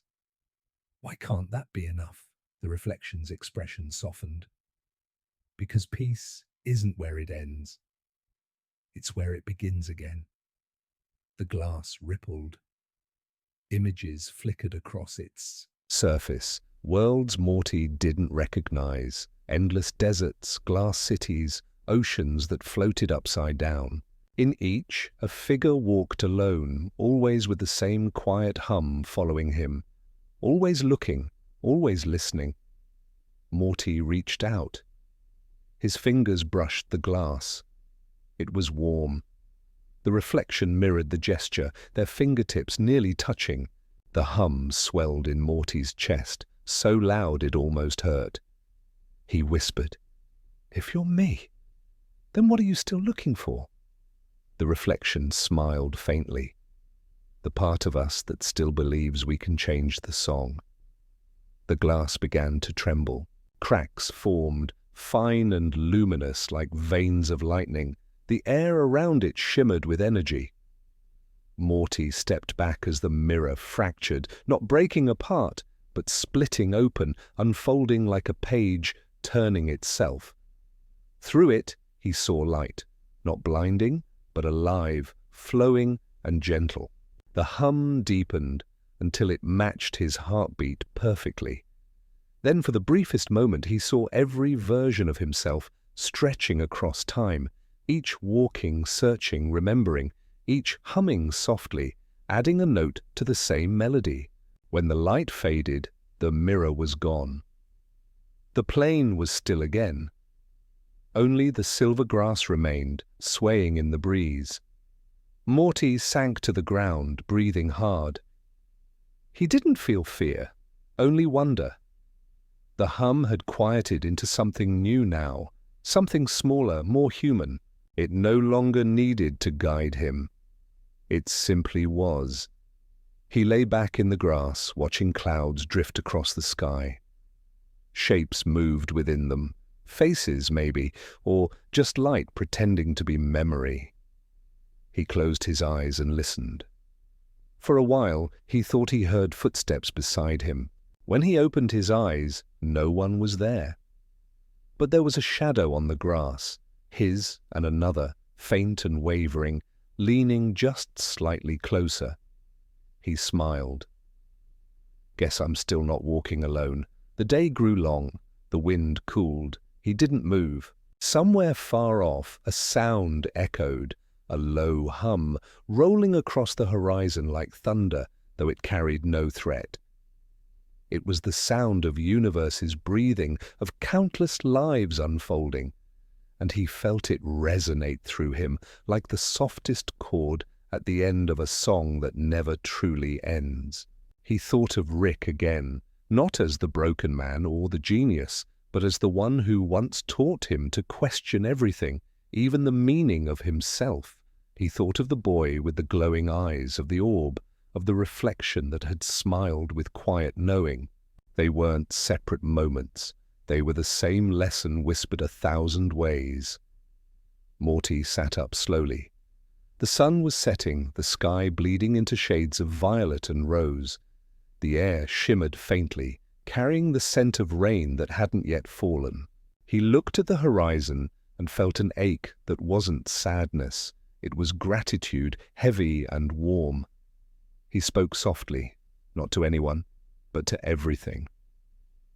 "I think I understand now." The hum answered with silence, which felt like a nod. He rose, dusted off his hands, and turned toward the fading light. Each step forward felt lighter, easier, as if gravity itself had forgiven him. The grass parted gently under his feet. The wind followed. As he walked, the first stars began to appear, small, trembling, alive. They flickered in rhythm with his heartbeat, and he realized they had always been there, waiting for him to notice. He paused once more, looking back only briefly at the place where the mirror had stood. Nothing remained. Only the soft glimmer of silver grass catching the last of the sun. "Goodbye," he whispered, not as farewell, but as gratitude. The world around him answered with a hum so faint it might have been his own breath. He smiled again, faint and peaceful, and kept walking toward the deepening dusk. Somewhere, in a place that wasn't a place, the reflection of him turned away from the fading citadel and did the same. And as both stepped into their quiet paths, the melody that bound them carried on, gentle, endless, forgiving, threading its way through every universe that had ever been and every one still waiting to be dreamed. Night came softly, like a tide of velvet washing over the plains. The stars bloomed one by one, trembling faintly as though they, too, were uncertain of their place in the quiet sky. Morty walked beneath them without hurry. His footsteps left no sound. His breath barely stirred the cool air. Somewhere behind him, the last traces of sunlight had faded into silver mist. Ahead lay only the horizon, vast, open, waiting. He had no map now, no mission, no destination. Yet each step felt certain, guided not by reason, but by rhythm. The hum inside him had mellowed to a pulse so subtle it was almost indistinguishable from his heartbeat. It didn't lead any more, it listened. In the distance, the faint glow of a settlement appeared, small, humble lights flickering against the dark. Morty hesitated before walking toward them.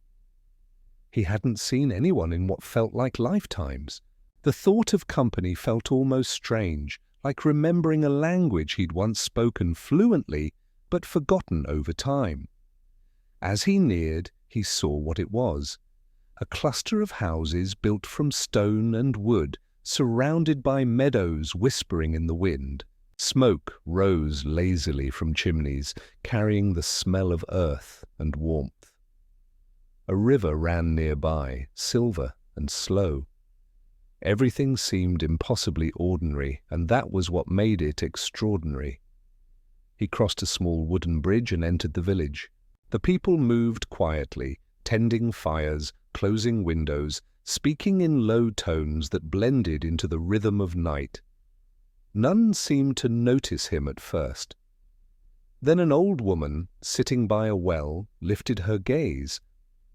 Her eyes caught the starlight in a way that made them seem endless. "You've walked far," she said gently. Morty nodded. "Farther than I can measure." "Then you must be tired." "I was," he said, "but not anymore." She smiled faintly as if understanding. "You carry it with you?" she murmured. "The hum—" Morty froze. "You know it?" Her gaze didn't waver. "We all do. Some listen, most forget." She gestured toward the well beside her. "Sit. The water here remembers too." He did. The well's stone was cool beneath his hands. When he looked down, he expected to see only darkness, but the water shimmered with light, reflecting not his face but a mosaic of countless others. Children laughing, Ricks working, worlds spinning, faces he'd loved, faces he'd lost. All of them flickering like stars caught beneath the surface. "What is this place?" he asked softly. "A pause," she said. "Between notes. Between breaths." Her voice held the same cadence as the hum. Slow, tender, infinite. Morty stared deeper into the water. "I thought I reached the end," he said quietly. "I thought that's what peace was." "But it keeps going. It always does," she said. "Peace isn't the stillness you reach. It's the stillness that walks beside you once you stop fighting the sound." He let her words settle. They didn't feel like answers, but they fit like truth. The stars above rippled faintly in the reflection, as though nodding. She rose slowly, leaning on her cane. "Come," she said. "There's someone you should meet." Morty followed her through narrow stone paths that wound between houses lit by candlelight. The scent of wood smoke and wildflowers drifted through the air. Somewhere music played, simple, soft, like a lullaby, hummed, for no one and everyone. It reminded him of something he couldn't quite place. They stopped before a small cottage at the edge of the village. A lantern hung outside, its flames swaying gently. Inside he heard movement, footsteps, and then a voice. "Is it him?" The voice asked, low, familiar. Morty's breath caught. The old woman smiled and opened the door. "He's been waiting." Morty stepped inside. The room was small, filled with books and instruments and the faint scent of old ink. And sitting at a wooden table near the window, bathed in the dim golden light, was Rick. Not the reflection, not the ghostly shimmer, but Rick, alive, older, quieter. His eyes lifted, meeting Morty's. For a moment, neither spoke. The silence between them was heavy and fragile, like glass balancing on breath. Then Rick gave a small, rueful smile.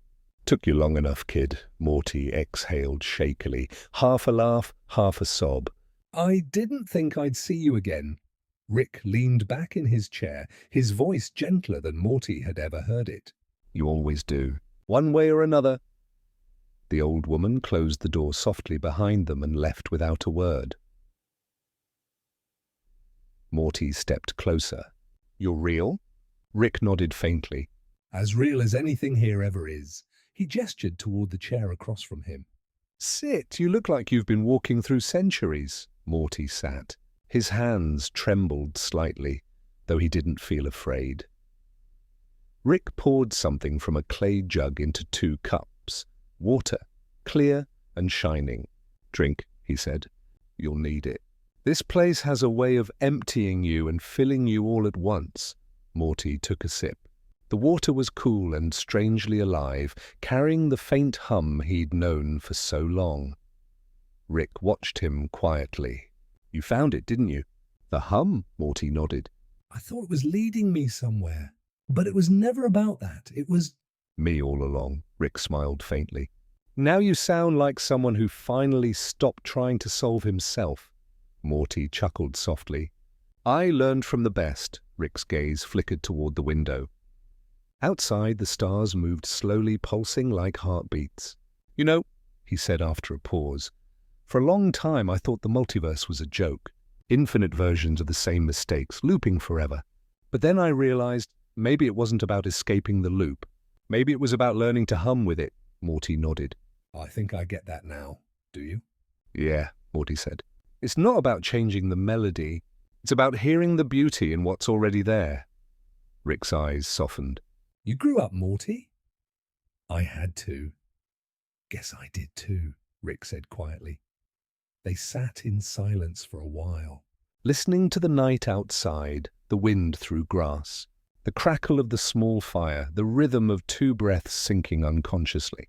It felt like forgiveness, though no one said the word. After some time, Morty asked, "What is this place really?" Rick smiled faintly. "Maybe it's the dream the universes share when they finally rest." "Are we still dreaming?" "Maybe. But dreams are just memories that haven't decided if they're real yet." Morty looked at him. "Do you think it ends?" Rick's eyes met his, full of quiet certainty. Everything ends, kid. That's why it hums. "The sound's just the universe remembering what it's losing while it still has time." Morty absorbed the words, feeling them sink deep. "Then maybe we should hum back," Rick chuckled softly. "That's the idea." The room grew quieter. The lantern's flame dimmed to a faint pulse. Outside, the stars seemed to lean closer, listening. Rick's voice broke the silence. Softer now. "You did good, Morty. You walked farther than any of us. Found peace where the rest of us just found noise." Morty smiled. I didn't find it. I just stopped running from it. Rick leaned back, sighing. "That's enough."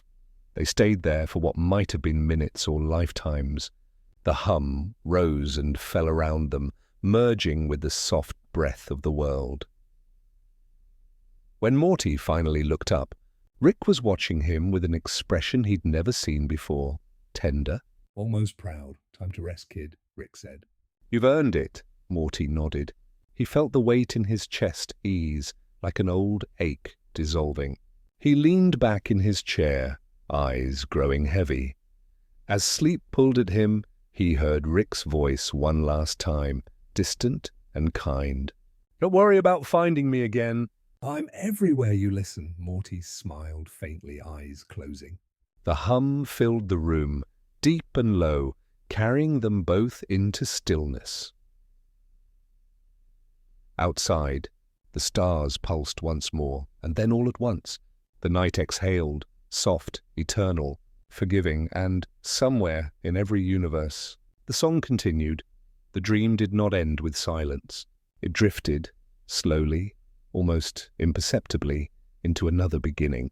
Morty felt himself neither awake nor asleep, but suspended in that tender space where thoughts breathe without words. There was warmth, a light that pulsed like a heartbeat through the dark. It was not the cold white glow of science, nor the flicker of distant stars. It was something older, softer, like the glow behind closed eyes when one remembers home. He stood on the edge of a vast field that shimmered like liquid dusk. Every blade of grass seemed to hum faintly, bending with invisible music. The air carried the faint scent of rain and ash, memories of 1,000 worlds dissolving into one. Morty looked down at his hands. They glowed faintly, as if filled with the same light that surrounded everything. The boundaries between body and horizon felt thin, blurred. "Rick?" His voice came out small, uncertain. It echoed strangely, as if the world itself were repeating it. Rick, you there? A soft ripple moved through the field, and for a moment, Morty thought it was only wind. But then, from the horizon, he saw it, the shimmer of a shape walking toward him, slow and deliberate. The air folded around the figure, distorting reality like heat above desert sand. When it finally resolved, Morty saw not Rick exactly, but an outline of him made of the same humming light that filled the sky. "You're not him," Morty said quietly. "I'm what remains when memory learns how to sing," the figure replied, its voice layered, like countless Ricks speaking in harmony. You're in the aftertone, Morty. The space between echoes. Morty frowned slightly. I thought I fell asleep. You did, said the figure. But you didn't wake up. You drifted into the seam, the moment where everything that's ever been holds its breath before becoming something new. Morty glanced around. It feels familiar. It should. It's built from what you loved, what you feared, what you finally let go of. He took a deep breath. The air trembled through him. Then this is it? The end of everything? The figure tilted its head, a faint smile forming from starlight. Endings are just corners of infinity, kid. They exist so beginnings can hide behind them. Morty looked down at the ground. The grass rippled gently beneath his feet, glowing brighter with every step he took. What happens now? That's up to you. The hum doesn't tell you where to go anymore. It listens to what you want it to become. Morty thought for a long time. The silence wasn't empty, it was full of waiting. I don't know if I want to start over, he admitted. Everything I've seen, everything I've lost. It feels like it already said what it needed to. The figure moved closer, its light dimming slightly. Then maybe it's not about starting again. Maybe it's about learning to stay. To stay where? Inside the sound, Morty closed his eyes. The hum swelled around him, tender, endless. He remembered voices, Beth's laughter, Summer's curiosity, Jerry's fumbling optimism, Rick's cynicism hiding something fragile beneath. Each memory a note, each moment part of the same long song. Does everyone end up here? Morty asked softly. Everyone who learns to listen, the figure replied. Most just hear noise. Some hear beauty. A few like you hear meaning. Morty opened his eyes again. I don't think I ever meant to understand it. I just wanted peace.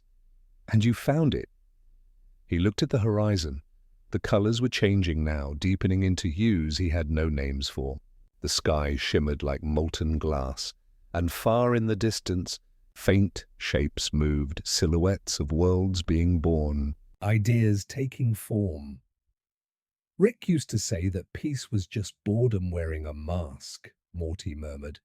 The figure chuckled, a sound like chimes carried on wind. He wasn't wrong. But boredom, too, is a kind of stillness.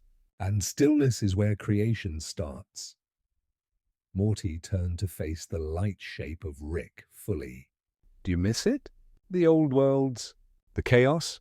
I don't miss, the figure said simply. I remember. That's different. Missing means wanting back what was. Remembering means carrying it forward without needing it to be the same. The wind stirred again, carrying whispers that sounded like laughter, like tears, like the first breath after waking. Can I stay here? Morty asked. You can, said the figure, but the hum moves whether you move or not. If you stay too long, you'll forget you ever wanted to move at all. Morty hesitated. And if I go? The figure smiled faintly. Then you'll wake somewhere new. Maybe another world. Maybe another life. Maybe just another dream. But you'll carry the hum with you. And that's enough. Morty looked down at his hands again. The light there was steady now, calm. What about you? I'm not going anywhere, said the figure. I am everywhere you listen. The words echoed softly, just like Rick's voice had before the end. Morty felt something loosen in his chest. A breath he didn't know he'd been holding finally escaped. The horizon pulsed brighter, folding in on itself. He felt the ground tremble, not with destruction, but with renewal. The field began to dissolve into light, and the hum grew louder, wrapping him in warmth. Will it hurt? He asked quietly. The figure shook its head. Only as much as remembering. Morty closed his eyes, and the hum rose until it was everything. He felt himself stretch across galaxies, across memories, across time. He wasn't dissolving. He was expanding. The boundaries that had once kept him small, his name, his body, his story, fell away, and in their place came something vast and unburdened. He saw flashes of everything at once. Rick laughing in a garage, Beth as a child, the Citadel collapsing, infinite Mortys walking endless paths, each one humming the same quiet tune beneath the noise.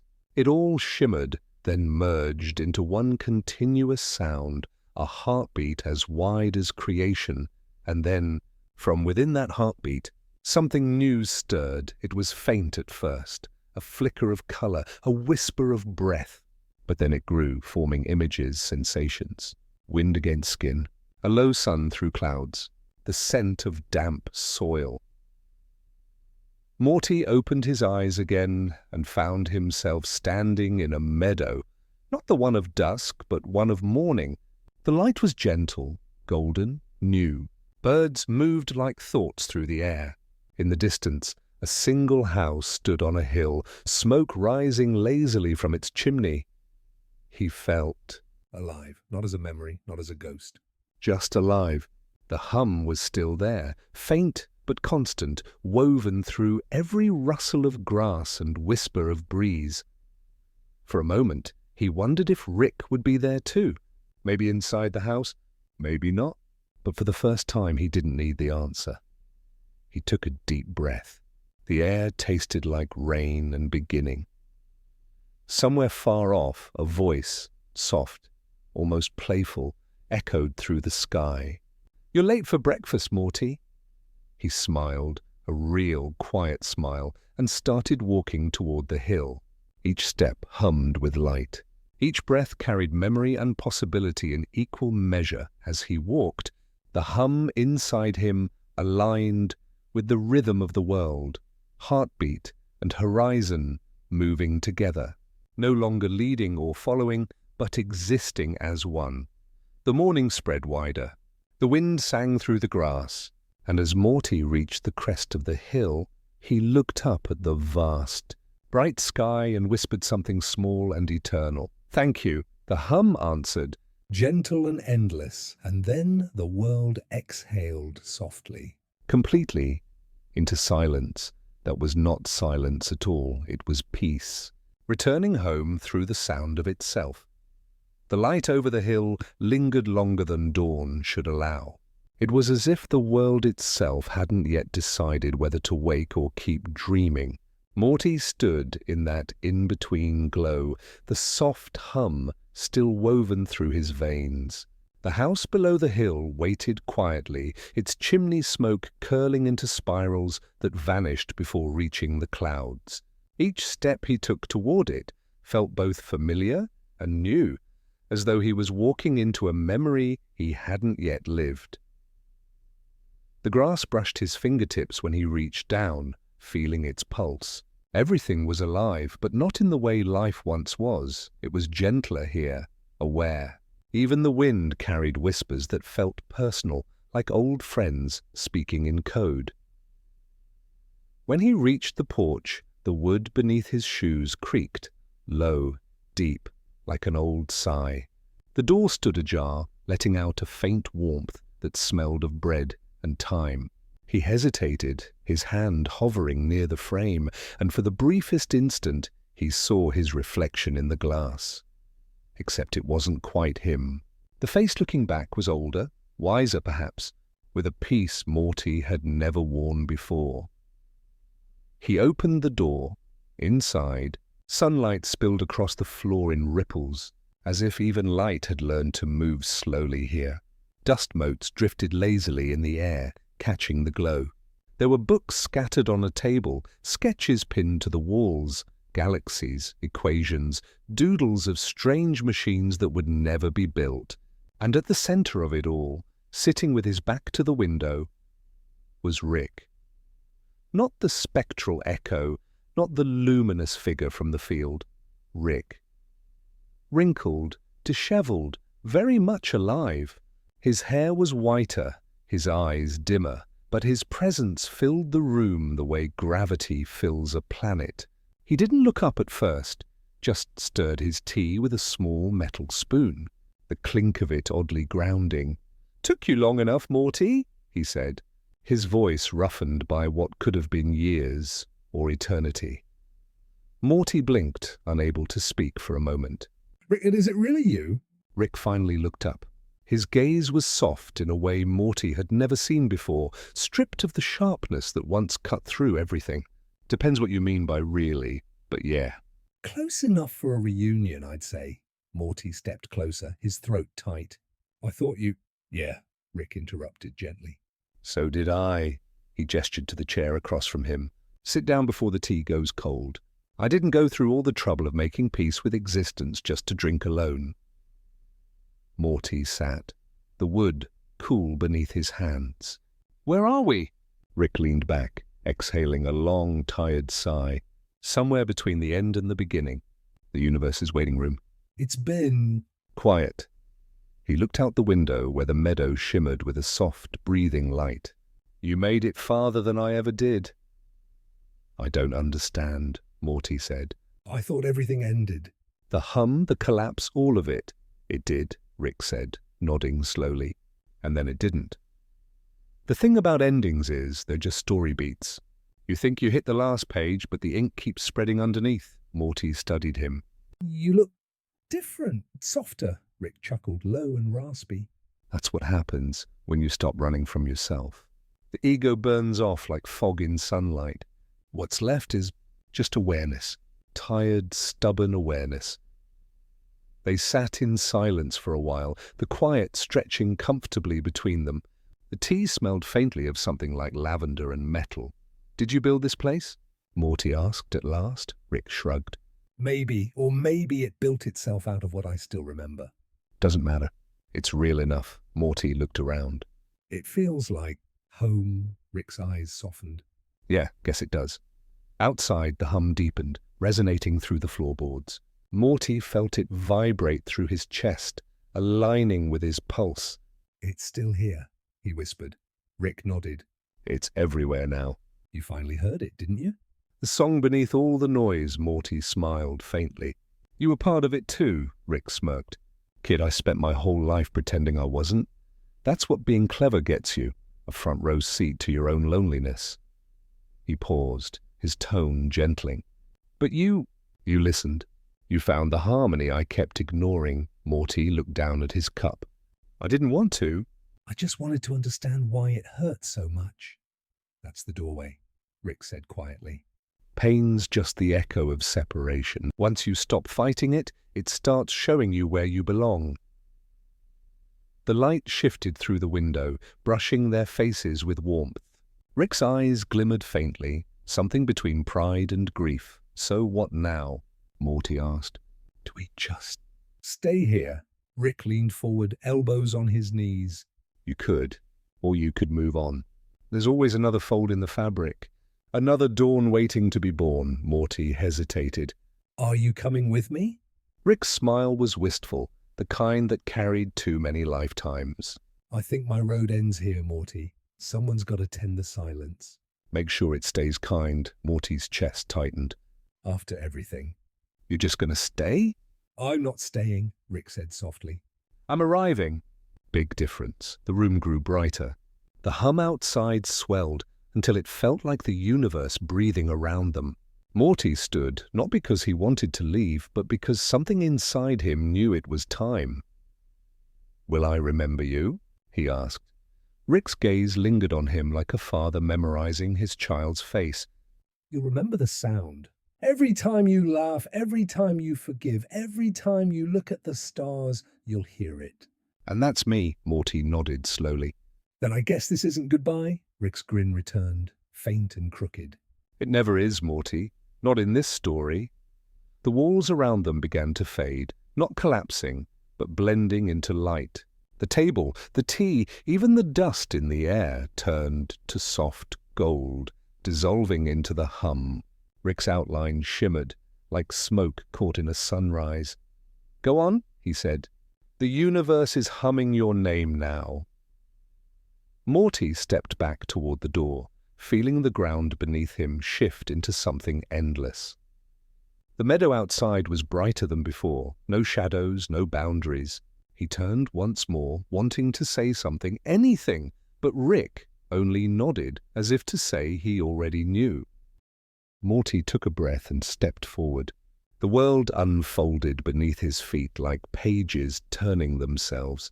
Each step carried him farther into light, into motion, into becoming. The hum grew softer now, no longer surrounding him, but emanating from within. When he looked up, there were no more skies, no more edges, just movement and melody. He wasn't walking anymore. He was part of the rhythm, part of the current carrying everything forward. And then he saw it, a horizon forming ahead, not in distance, but in time. A faint shimmer, a flicker of color. New life assembling itself from the ashes of thought. He reached out instinctively and the light met him halfway. Somewhere behind him, Rick's voice whispered one last time, barely audible, yet eternal. "You did good, Morty." Morty smiled. The horizon opened, swallowing the last of the old light. And as he crossed through it, the hum shifted into something unmistakably alive, a heartbeat, steady and true. Then, quietly, beautifully, the sound became a beginning again, and the dream remembered how to live.